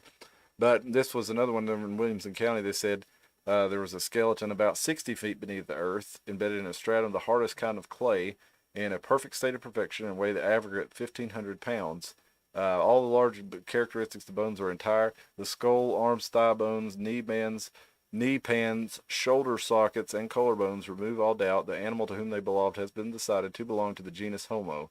The gentleman, when he walked the earth, was about 18 feet high, and when clothed in flesh, must have weighed not less than 3,000 pounds. The bones and thigh and leg measure 6 feet 6 inches. His skull is said to be 2/3 the size of a flour barrel and capable of holding in its cavities nearly 2 bushels. And he said he must have had a goodly quantity of brains and intellect to be in proportion to the size of the brains. He must have. It might have been like Stegosaurus. He might have just had a just little walnut-sized brain bouncing around in there. He said that a cup of coffee of good size could be put in the eye socket, and the jaw teeth weigh 8.5 to 6 pounds. An eminent physician and anatomist is engaged in putting the skeleton together. Will be shortly be read for public exhibition. And this is the Nashville Orthopolitan. Okay, so in both of these, they're talking about, the state medical people coming out. Everybody's agreeing that these are people. But we got an account here from a man named William Carpenter. He was a professor of medicine in the College of Louisiana. And he goes down, he checks them out, and he decides that, he says it's very apparent to him that it is a mastodon, and that they had just basically clumped this mastodon together, and they had most of the metatarsals, the vertebrae, the ribs were made of wood, and the pelvic arrangement was made of wood. The scapula were present, but somewhat broken and rigged with most human-like elevation. So he says they just put this mastodon skeleton together to look like a human being. And this guy he also goes on, William Carpenter goes on to say that the person who had it in exhibition was honest, I believe, in his convictions as it to being the remains of a man, having been confirmed in them by numerous physicians whose certificates he had in his possession, and having asked and received my opinion, he determined to box it up, never to be exhibited again as the remains of a human being. So it goes on to this guy, he goes on to say we should believe William Carpenter. And he says, he's not, he was not a lightweight, and he knew about the anatomy of fossil mammals, and he had a description of fossil oxen taper bones, and it goes on to say not every physician in 1845 would have had training, interest, and experience that he did. And the mastodon had just been found in 1792, which was just 50 years before this, and then the Origin of Species wouldn't be published until 1859. So he's saying that it's not reliable that all these physicians and specialists that told the gentleman that was exhibiting these things were reliable, where William Carpenter was. But William Carpenter goes and tells him this guy, and this guy puts it up forever, and he never exhibits it again. But William, he was educated at West Point. Why do we think it's so hard for us to have giant humans when we have giant dinosaurs? You would just think we would think everything would have been bigger at one point. And that's what the theory was. Big bugs. There still are big Yeah. bugs, I just don't know why we, you got a little tarantula, a scorpion. I know people don't really have scorpions here, but they're about this big in Tennessee, about the size of my pinky nail. And then you go over to, the rainforest, and there's, I don't know, the size of Cliff's head. I just don't know why, we see these giant fossils of dinosaurs and stuff, and we go, nah, humans were never that big. That's impossible. That's downright silly that humans ever were bigger. Yeah. It just seems silly that we didn't think that giants probably did exist as well. Well, I'll tell you what. I think it's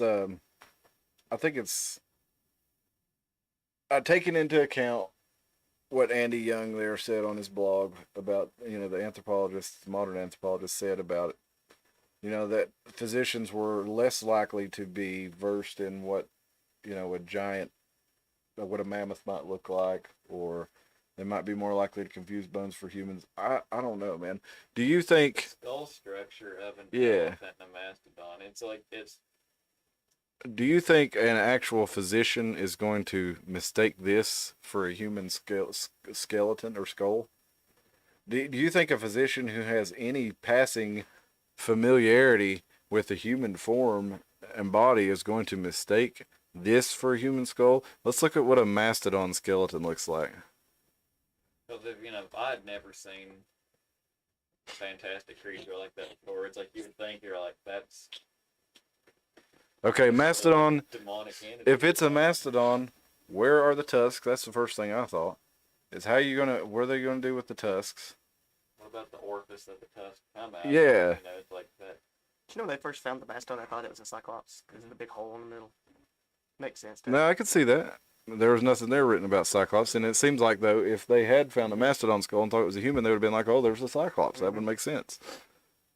Let me get That rid of skull that you had pulled up before that looks like it had like some kind of bone disorder or something. Like just a swollen mass of bone head. Maybe that's like another disorder we've got going on today then. Yeah. But there's a mastodon skeleton. I mean, I have a layman's understanding of anatomy and physiology. It's been a long time since I had the class, and I did have anatomy and physiology in college, and that's about as much as training as I had in that. But I don't know, man. I just don't see a trained physician finding these bones and mistaking them for the bones of a human being. Now, could be me being naive or conspiratorial or whatever. Most of the doctors and stuff, especially back then, how they learned this stuff, they actually dealt with real skeletons. They paid people for dead people to do all these things to study them. Yeah, and they had hands-on training with that. They might not have been educated in other mammals, but they also did know kind of what was. They had the Homo genus to be able to, they were categorizing things in genus and species, I think, by then. And then Darwin famously wrote The Origin of Species and came up with a theory as to how these all got grouped into these different ways. But at any rate, to me, that doesn't pass the sniff test. Again, where were the tusks? If the tusks were there, they would have known it was not a human being with giant tusks coming out of his face. So here's where I get to, and I watched that show on the History Channel with Scott Walter about finding giants, and there was a man who found what he believed to be a giant skeleton in his yard in his farm, and it was he said about 8 feet 6 inches. And he said that when they had an archaeologist come out there, they were all like, holy shit. And they called the state archaeologist, and the state archaeologist was like, holy shit. When Scott went and interviewed the state archaeologist, he's like, oh, I never saw any bones out there.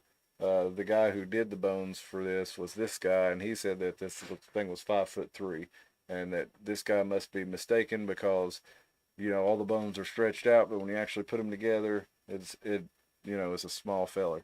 Well, he had, not only did he find the giant, let's see if I can find this real quick. Not only did he find the giant, he had, there were 2 girls that were curled up in the fetal position at his feet. And let's see real quick. I'll catch up on these chats here in a minute, guys. Sorry. We just had so much to talk about. Let's see because it's in the thumbnail of this video, so give me just a second while I find it, and you can. Damn, I'm not even used to doing it on. How do I even find my history on them? It's over there, yeah. Okay. Yeah, I'm used to doing it on mobile. Let's see. Here it is.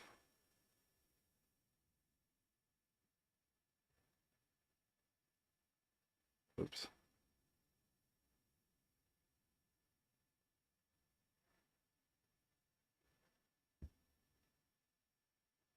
Gabby Plume, Skeletons in the Closet. It's a great 3-part series. You can find it on YouTube. If you look right here where America Unearthed Giant Bones Uncovered, this is the artist's rendering of how the bones that he found were, and that this guy was, supposedly 8.5 feet tall. And he said when he started digging, he busted into they busted its feet off and busted up these girls' skeletons, and that was how they found them. So anyway, if you check out America Unearthed, they got lots of stuff about giants. The very first episode is about giants. They go on to Judaculla, who's the Appalachian giant that we talked about, who had slanted eyes, and that's why they're saying that these mastodons, these were really mastodons because they had appeared to have slanted eyes too. Well, they were from Asia. And that's the first thing I thought as They showed me a 7-foot tall Chinese man playing basketball. Yep. Well, the odds that we had 13-foot tall Chinese men back about 15,000 And years see, if ago you look at this amazing. guy, his eyes would be slanted downwards. With that. Man, I think that right there might just be some kind of elephant man monster or something. You don't think that maybe that's That like just the does guy not off the look mask like- or something? Look at the teeth. That just does not look like that would be confused to be a human. No. That looks like a Lord of the Rings character. Look at I the think teeth. anybody who had ever seen a human skull would be like, "Oh, that's something else. That's an animal." That's not Yeah. So I have a hard time believing it. He's dead. And he's a human, and we're sitting there saying he wasn't. let's catch up on the chat here before we get into John Sevier, who was the giant of Tennessee. Aren't mastodons built like men? Bull like men? Well, here in Carter County, maybe. That's not true. Carter County is where we need to grow teeth. Some of us do. Some of us do. Let me get over these chats right here Man, I wish I could grow teeth. so I can go I'd stop back. brushing them tomorrow. I'd just start cracking them out for fun. Let them grow back. Got one that's sore. Knock it out and come back. All right, catch up on the chat, man. We all have been busy while we were going on here. Man. Tim, she's talking about your dyslexia. Anna's husband worked at a dog food plant, and she saw boxes of unedible meat. She said, I thought a dyslexic thief would see incredible meat and be dang sorry he stole it. She said she's dyslexic and saw incredible meat. She knew something was up and read again. Oh, yeah, no. I don't, see, a lot of people think that dyslexia, of course, I don't know if you guys, you probably not, you read an awful lot. But like dyslexia doesn't just go for books. Like it's not like you're reading a book and you get all this stuff messed up. When I leave today, for a split second, I'm not gonna know how to get home. It's just that's the way it is. Like geographically, this entire town doesn't make sense to me. And I've lived here my whole life, and every day when I get in my car and start going, I get lost at some point because it's like the whole map is just jumbled up, just like the words in the book. How about are. that? Do you do it with math too? Oh yeah, everything gets jumbled up. I can do math. It just takes me a really, really, really long time to do it. Of keeping all my rules in place, like flipping for my fractions and all that stuff. I'm not bad at math, but once I start getting along, I start losing. Not really attention. It's just I start getting down to the bottom, and it's like it gets real hard to do the math correctly when you see, for example, if it's 1,080 and you keep saying 8,010, and no matter what you do, you can't make yourself see it that way. It just takes forever. But the geographical one, where the whole map, I think that's the one that surprises people the most, finding out that it's not just words, that you don't know where you live. Spill's talking about teens having their wisdom teeth removed. Wondering what's up with that. I'll tell you, I wish I'd had mine removed when I was a teenager because I've got all mine. I had my top two removed. I haven't had my bottom two removed, but I need to. They're a pain in the That ass. cause me any problems, I don't guess. My gums grow back over top of them, and I have to be careful not to let crap get down in there. I don't have a problem. They're all the way up. I got a big old mouth, I guess. My top one's rotted out and rotted one of the molars that was touching them. I didn't even realize they were back there. Like I couldn't reach back that far with my toothbrush, and I thought I was brushing all the way back to the back of my teeth, but anyway, had to have them pulled and another one pulled. And then my bottom ones, I'd like to have them pulled, but they're in there so far. I went to my dentist a couple of years ago and tried to get him to do it, and he was like, he was like, yeah, there's not worth doing. He's like, it's going to be such a bitch to get those things out of there. You'd be better off not getting them out unless you have them abscess or something. People remind me of like dogs, like purebreds. Like where the more pure they get, the more problems they have. I feel like that's what we're doing. Like the giants before they went extinct were making purebred humans, like designer goths and stuff. I want this goth to look like this and stuff. And now we've just got it for so long that it's like, oh shit, a weenie dog's back is going to be ruined, and these people are going to have wisdom teeth. They're going to make the inside of their face bleed. Well, like purebred dogs have been. You gotta breed those wisdom teeth out of it. Yep. Well, maybe we were all giants and they just turned us into weenie dogs. Yeah, they wanted us small and have no We're teeth. teacup humans. Teacup humans is what we are. Pets of the Nephilim. In reality, Shaq's like a Spill mid-size. says when she'd babysit, she'd show the kids the Nephilim teeth and scare the hell out of them. Say pleasant dreams. Nephilim teeth. She said it looks like double teeth on her bottom teeth. They are calcium deposits, apparently extremely gross. Okay. She showed them her teeth. She also said she moved out at 17 and had to have her wisdom teeth extracted. She said, Dad said, don't tell Mom. And she moved out with her boyfriend. And let's see. Good. She couldn't stand school. Good girl, Anna. Didn't get your high school diploma because I never passed a gym class. And she told staff, FY, I'll do a report on athletics. Well, they should have let you pass for that. Well, I've got a high school diploma that's not worth anything, so Yeah. we're even. Yeah, as soon as I got out of high school, they were like, oh, well, if you don't have your high school diploma, you can just take your GED and you can get all the same jobs and stuff that you could get with a high school diploma. I Like, guess it matters if like you want to go into like academia or you've got Oh, something yeah. to prove. But Yeah. like, I mean, you know, I was reading a little bit. I read, you know, well, I know what you say about reading, but I also heard it on. There was a education guy. I can't remember exactly what his title was, but his name was Stephen Jonathan, and he was talking about the. You know, you and me talk about philosophy a lot, Tim. He was talking about the. I don't know if you remember on. I think was it Plato. He said, "Let none who are ignorant of geometry enter here," or something like that. Or maybe it was Socrates. Was it Pythagoras? I don't think it was. I think it was like you had to be trained in Pythagorean geometry to enter there. But anyway, the original classical education, it was, you know, we got reading, writing, and arithmetic now. That's all it's boiled down to. Is like that's what. But originally you wanted to have the quadrivium and the trivium. I'm sure you've heard of those. yeah. The quadrivium was arithmetic and geometry, and Trivium was like the basics for how to think. yeah. Yeah. Well, you had to start out, well, the way it was, they wanted you to start out with understanding the area, the place that you're in, understanding your world, the space around you. So you wanted to do arithmetic, which you needed to do geometry, and astronomy and music. That was the original quadrivium. And then once you had those, and then you could start learning grammar, which is not just like the rules for placing words together in the correct order in a language. It was actually how to use the words to create thoughts and express ideas.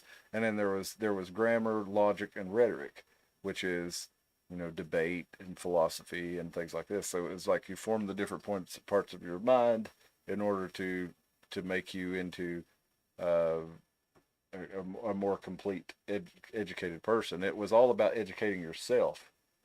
It was about learning these things and learning how to think. Critical thinking, we call it now, but it used to be, you know, the basics of a classical education.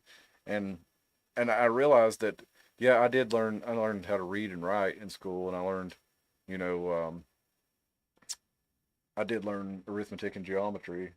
But when I got out of school, without really knowing this, I kind of went through those stages on my own. I started learning astronomy, I started learning music and music theory, and I, you know, had books, but taught myself, and then, you know, went on to, I started reading like Principia Mathematica by Isaac Newton and trying to understand the physical space, and because that's all part of astronomy, is, you know, how these heavenly bodies work together and how the math works, and started reading, you know, Einstein, and you know, then started getting into stuff like Brian Greene and Michio Kaku's popular string theory books. You know, I don't have enough math to understand that, but I wanted to kind of get an idea. And then I kind of progressed into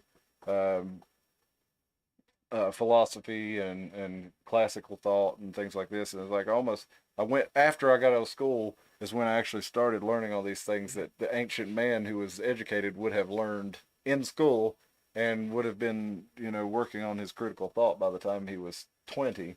Meanwhile, I started these things about 20, with the exception of arithmetic and geometry. And, you know, I'm still learning on it. I'm still, you know, fascinated in it at 40. And I just wonder, you know, how much farther along my brain personally would be had I started on these things at the age when, you know. I wonder that too, but I think what would have happened is if I had all the knowledge that I have now, which is still not great, but when I was like 12, let's say I peaked at 12, I would be twice as bored then, and I would have even more motivation to take myself out, I'd say. You know how bored you'd get if you had that much infinite knowledge? I don't know, man, because it's like there's so many things I'm curious about, and you know, you just kind of build the discernment over the years. And to finish up on the Giants, I want to know why. Okay, if either it's fake and there's no Giants, or there's a large cover up going on, why would they cover it up? What is it that they're hiding? Is there a cover up, or is it? I Well, mean, I'm open to the idea. if these things are real, there has to be a cover up. Well, do you think so though? Because I guess the other angle I would take it at it is, I guess it could be mildly a cover up because that Abe Lincoln speech you showed us a long time ago, or is it we just don't care, or it's like it's not something that humans are very narcissistic. We want to be the thing that the world really cares about, and if there was a better version of us that went extinct. Wouldn't that make everybody suddenly be like, oh no? Well, maybe, but I mean, that's kind of that's maybe a reason why they would cover it up. But to me, none of the reasons that I can think of, based on the information we have of why they would cover it up, really make sense. It just doesn't seem like it'd be worth it. I mean, because there's the whole thing of like, well, it would ruin our worldview. We've been told that's crazy. Well, I mean, I'm asking. I don't know if it would or not, but that's that's one of the reasons that people often say that things are covered up, like the UFOs. Well, that would ruin our worldview. It would just shake faith. Everybody, you know, everything that our society's built on would topple. But meanwhile, you know, the Pentagon, the U.S. government, in all different kinds of agencies and divisions, and not just the U.S. government, the British government, all around the world, governments are saying UFOs are real, and nobody cares. Is it because we just don't believe them, or is it because they're like everybody's like, oh, it's a psyop? You know, they're just telling us that because they're going to try to trick us with it somehow.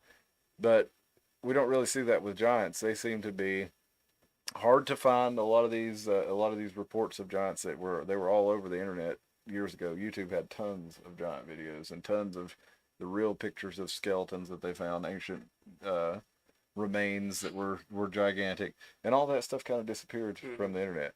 And it's still out there, but you have to know how to use the internet. You have to have been a 90s and early 2000 kid on the internet to really find it for the most part. Usually if you Google it, it's going to find you a bunch of stuff saying that it's all fake, and here's how we debunk it. And then you read the debunking, and it's pretty questionable kind of stuff like we read on, what's his name here? Andy White, Anthropology.com. Like, for somebody who's looking to be comforted into that, well, this is all nonsense, well, this doctor came around and said that it was fake. It was obviously a mastodon. Everybody was so primitive, they just wouldn't have known. And it makes you feel secure in your belief system, I guess. But why do you think, I mean, and then we've got some really outlandish sounding stuff that's saying that, well, there's, giants held in stasis for millennia under the earth in giant temples, and President Trump is bombing them. I mean, we got all ends of it right there. So it's like, where does the truth lie? And if the truth is that there are giants all over the place, why would they cover it up? What benefit would the academic community get from covering it up? You guys have any idea on that? No, but I'm thinking about the orphan trains now. It's one of those cover up. I thought it was weird. But at one point in time, they were just trying to give kids away to everybody. It's called the orphan trains. Back in the day, that's a topic we need to look into that lady from Memphis that stole all those kids for people. We'll look that up another time. I don't remember her name. But, well, the only reason I brought up the orphan trains and the kids and stuff is because you're talking about Trump bombing giants in underground bunkers, what they call DUMBs, deep underground military bases. That's a QAnon sort of conspiracy. But I didn't. Well, DUMBs are a real thing. Think they were fighting giants. That's the deep underground military bases are a real thing. They have been for a long time. Yeah. But them being full of giants. That seems like a stretch. That's the theory for me. But yeah, I'm okay seems like with a stretch to me. I'm okay with the underground giants and DUMBs being fought by Trump explosions. Bill, you paid zero attention in school and kept you from getting programmed. Yeah, I got programmed pretty good there for a little while. And I was when I got out of school is when I started realizing it, and not consciously realizing that I'd been programmed, but realizing that I didn't know as much as I thought I did. We'll put it that way. And a lot of the things I knew were wrong. But listen, let's get into it before not. We're going to look at the giant of Tennessee, larger than life, John Sevier. We've talked about him in the history section of the show several times. But John Sevier was the first governor of Tennessee. You know, I don't know how tall John Sevier was. Let's see if we can find that out. Don't look like a giant to me, folks. Looks like a man in a wig. Well, John Sevier's family, his father, Valentine Sevier, he was actually a descendant of the French Huguenots. He was, yeah. That's a good name.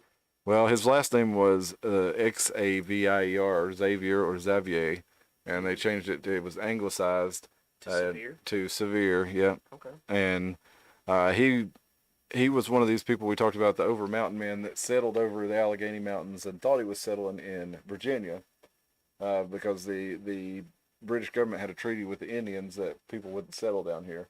And so they thought they were settling in Virginia, but it turned out they had gone past Kingsport, which is where they weren't supposed to go, and settled over here.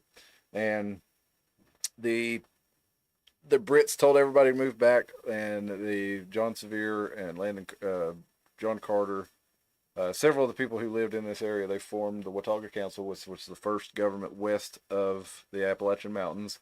And John Sevier went on to be a hero in several several famous battles, most notably the Battle of Kings Mountain, which is arguably what turned the tide of the Revolutionary War in favor of the colonists. And he was also, Bonnie Cates, famous here for the theater. He was married at the time, but he actually rescued Bonnie Kate, who was Catherine Sherrill. She was supposedly this badass chick who could outshoot and outfight and outfarm any of the men around here. And she was out, and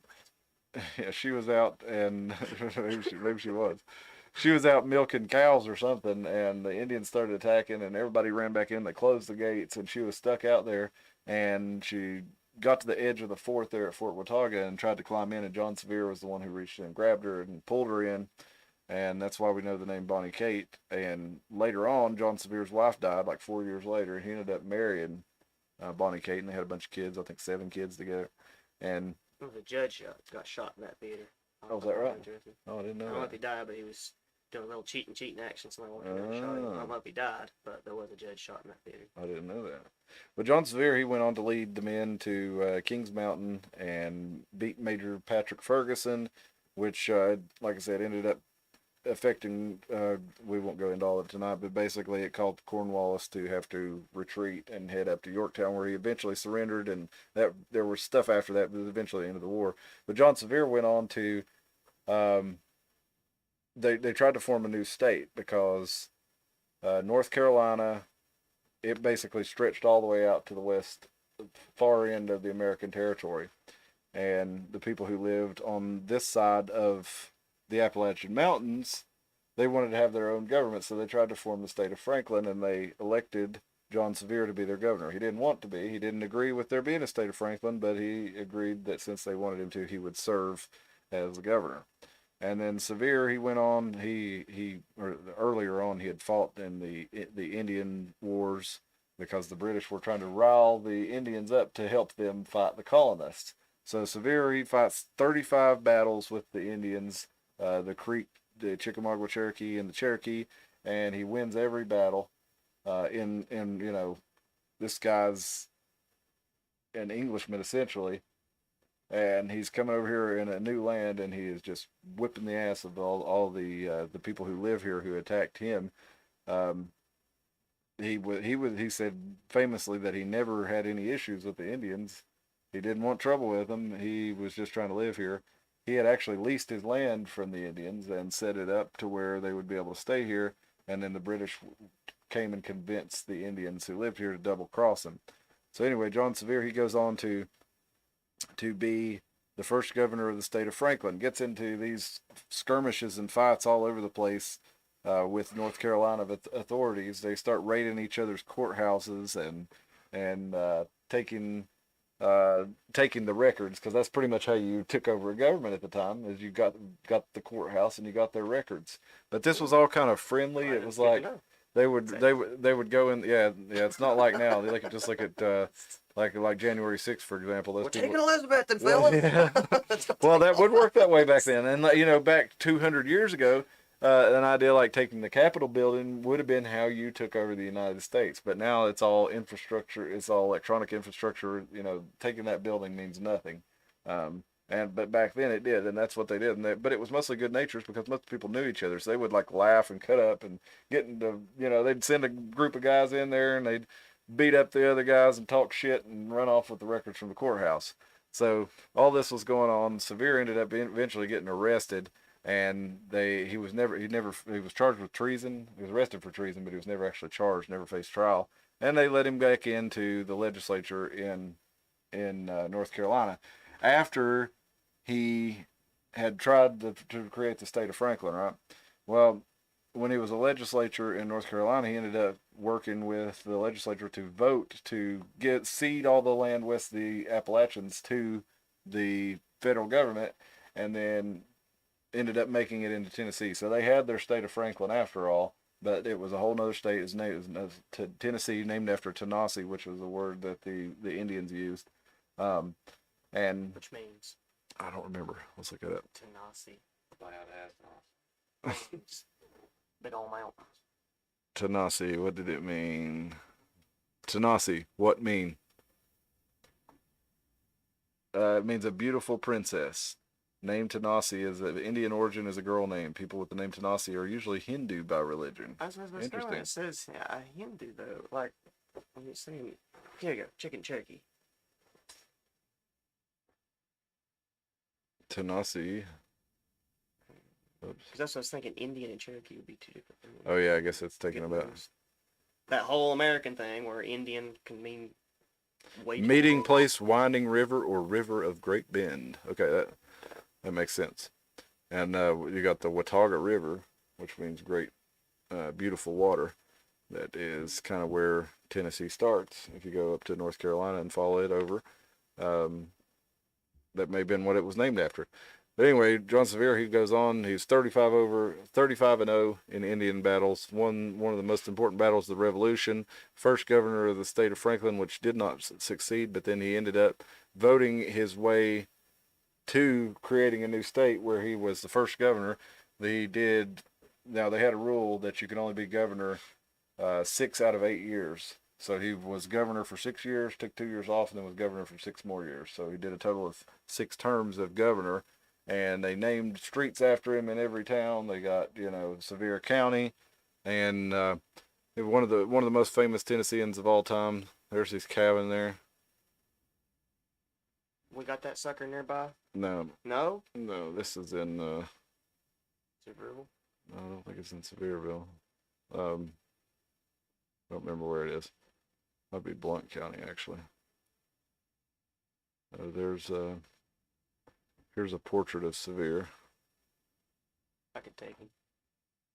Look at that Bram Stoker hair. Now he looks like an aristocrat, right? But this motherfucker, he actually led his men into battle. He would charge in first. There was accounts of him.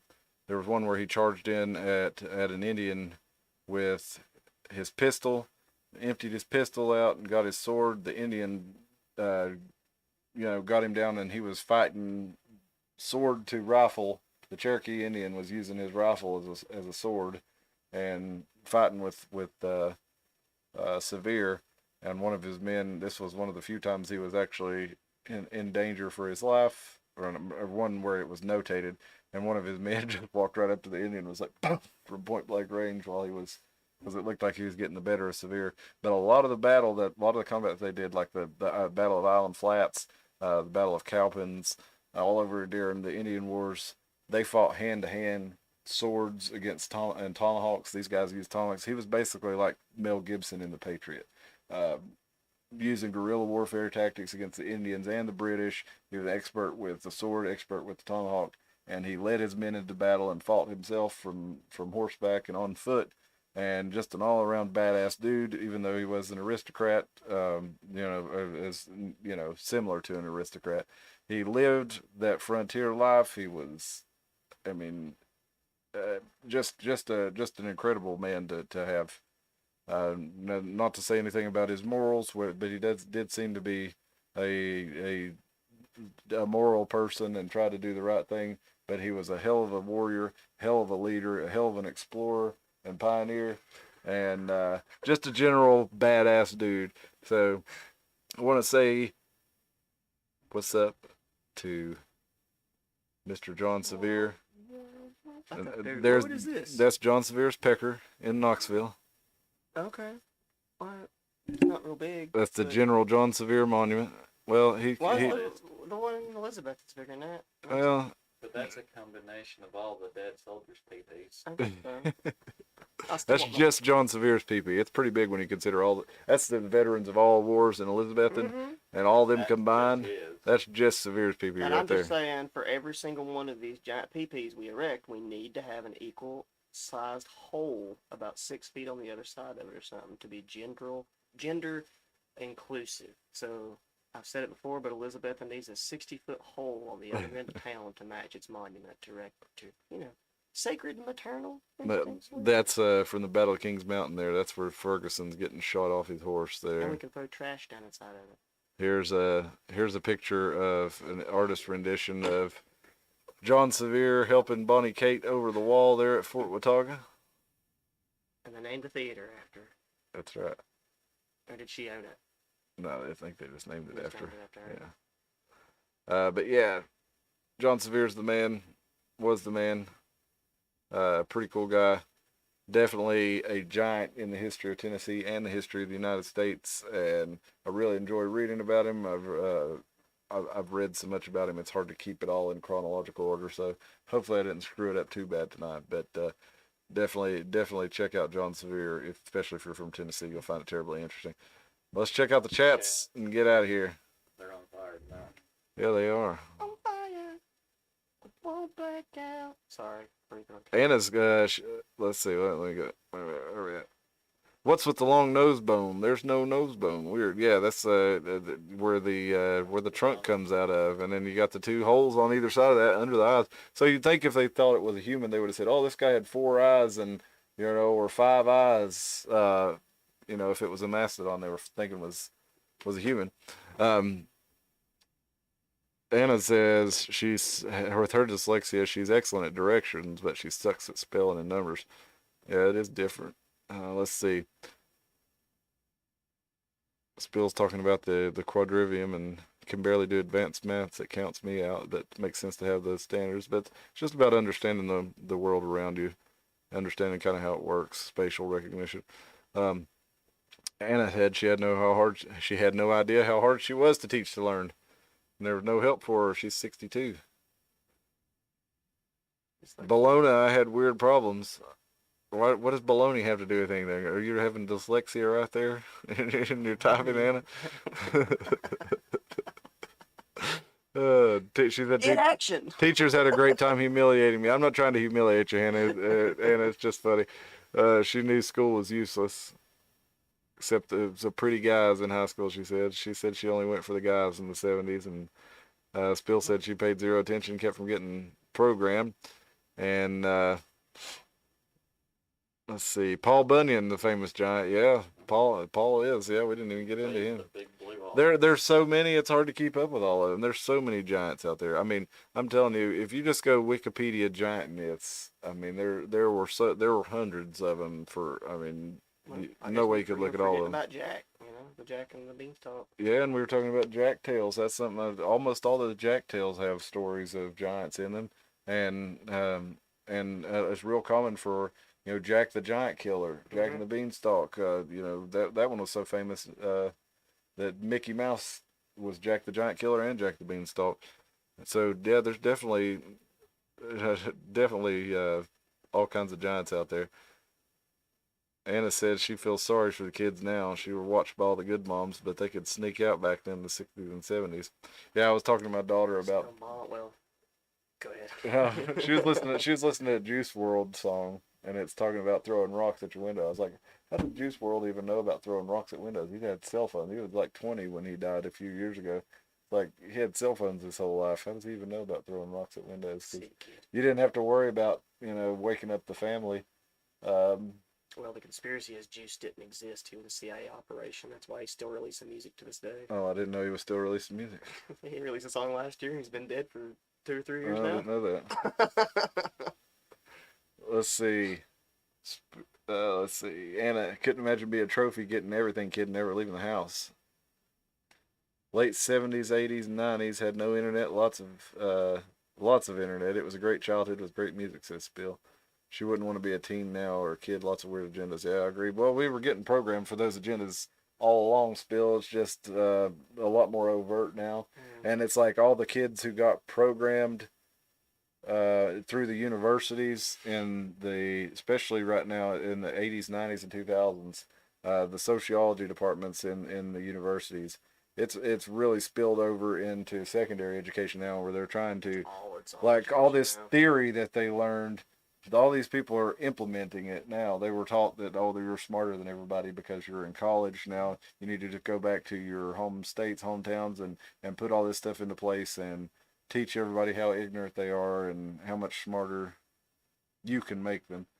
Yeah, it's definitely weird. And Anna says she's not gonna lie about her age, and she says let's have more pecker monuments. So with that, Peckers and holes, baby. that's right. Start digging some holes for all these monuments. Well, we got the Capitol building boobs. We need to put those in not just one Capitol building. The domes. We need to have 2 domes. Have you seen the MLK double D's. blowjob monument? By chance? Yes. Let's look at that real quick. That's obscene, man. And here's the thing, like, if you were going to make an MLK monument, why would you make one of him hugging his wife when he was like a known philanderer and adulterer? And he was also a member, he said the FBI released some recordings from recently, or transcripts of recordings, and he said he was the president of the Pussy Eaters Club, so I was like, is he just talking shit, like telling this woman how good he is, or did he actually have a club where he was the charter member of the Pussy Eating Club? I think he was in on the whole thing. He just controlled opposition. You can look up. I definitely agree you with can that. Google it. He was I don't need to be spreading lies or nothing, but he's a plagiarist too. He plagiarized his doctoral thesis. Look it up. MLK plagiarized his doctoral thesis. Look at this. That is so.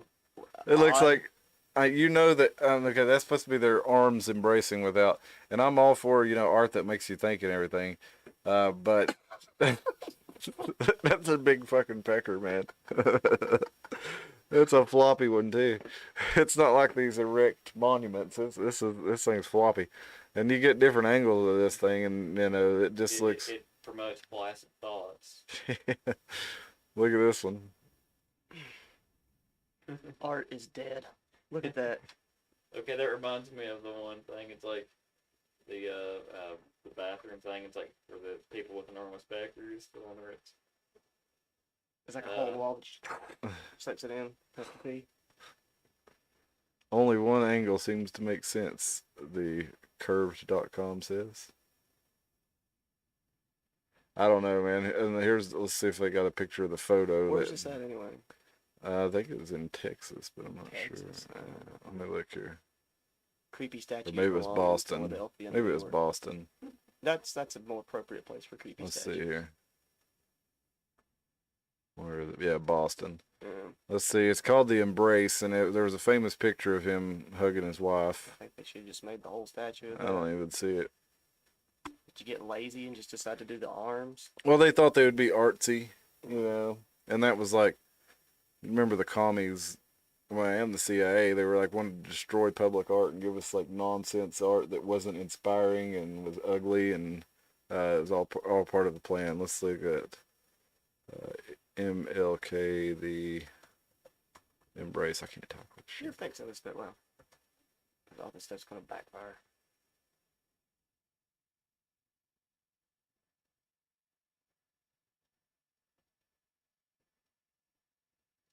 Yes. That I do. corporate funded government art is always so soulless anyway, so I don't even know why they build it. There's the picture it's supposed That's to be. the inspiration. Yeah. And that's the best they could do.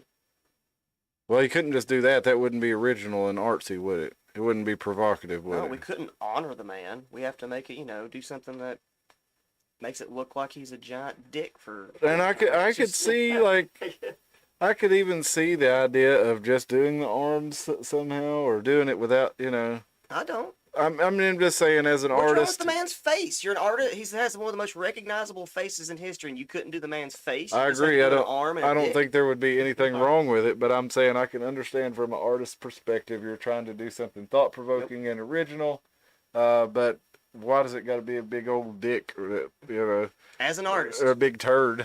as an artist, whoever made that, they have been a sculptor, but they're not an artist. There's a big difference.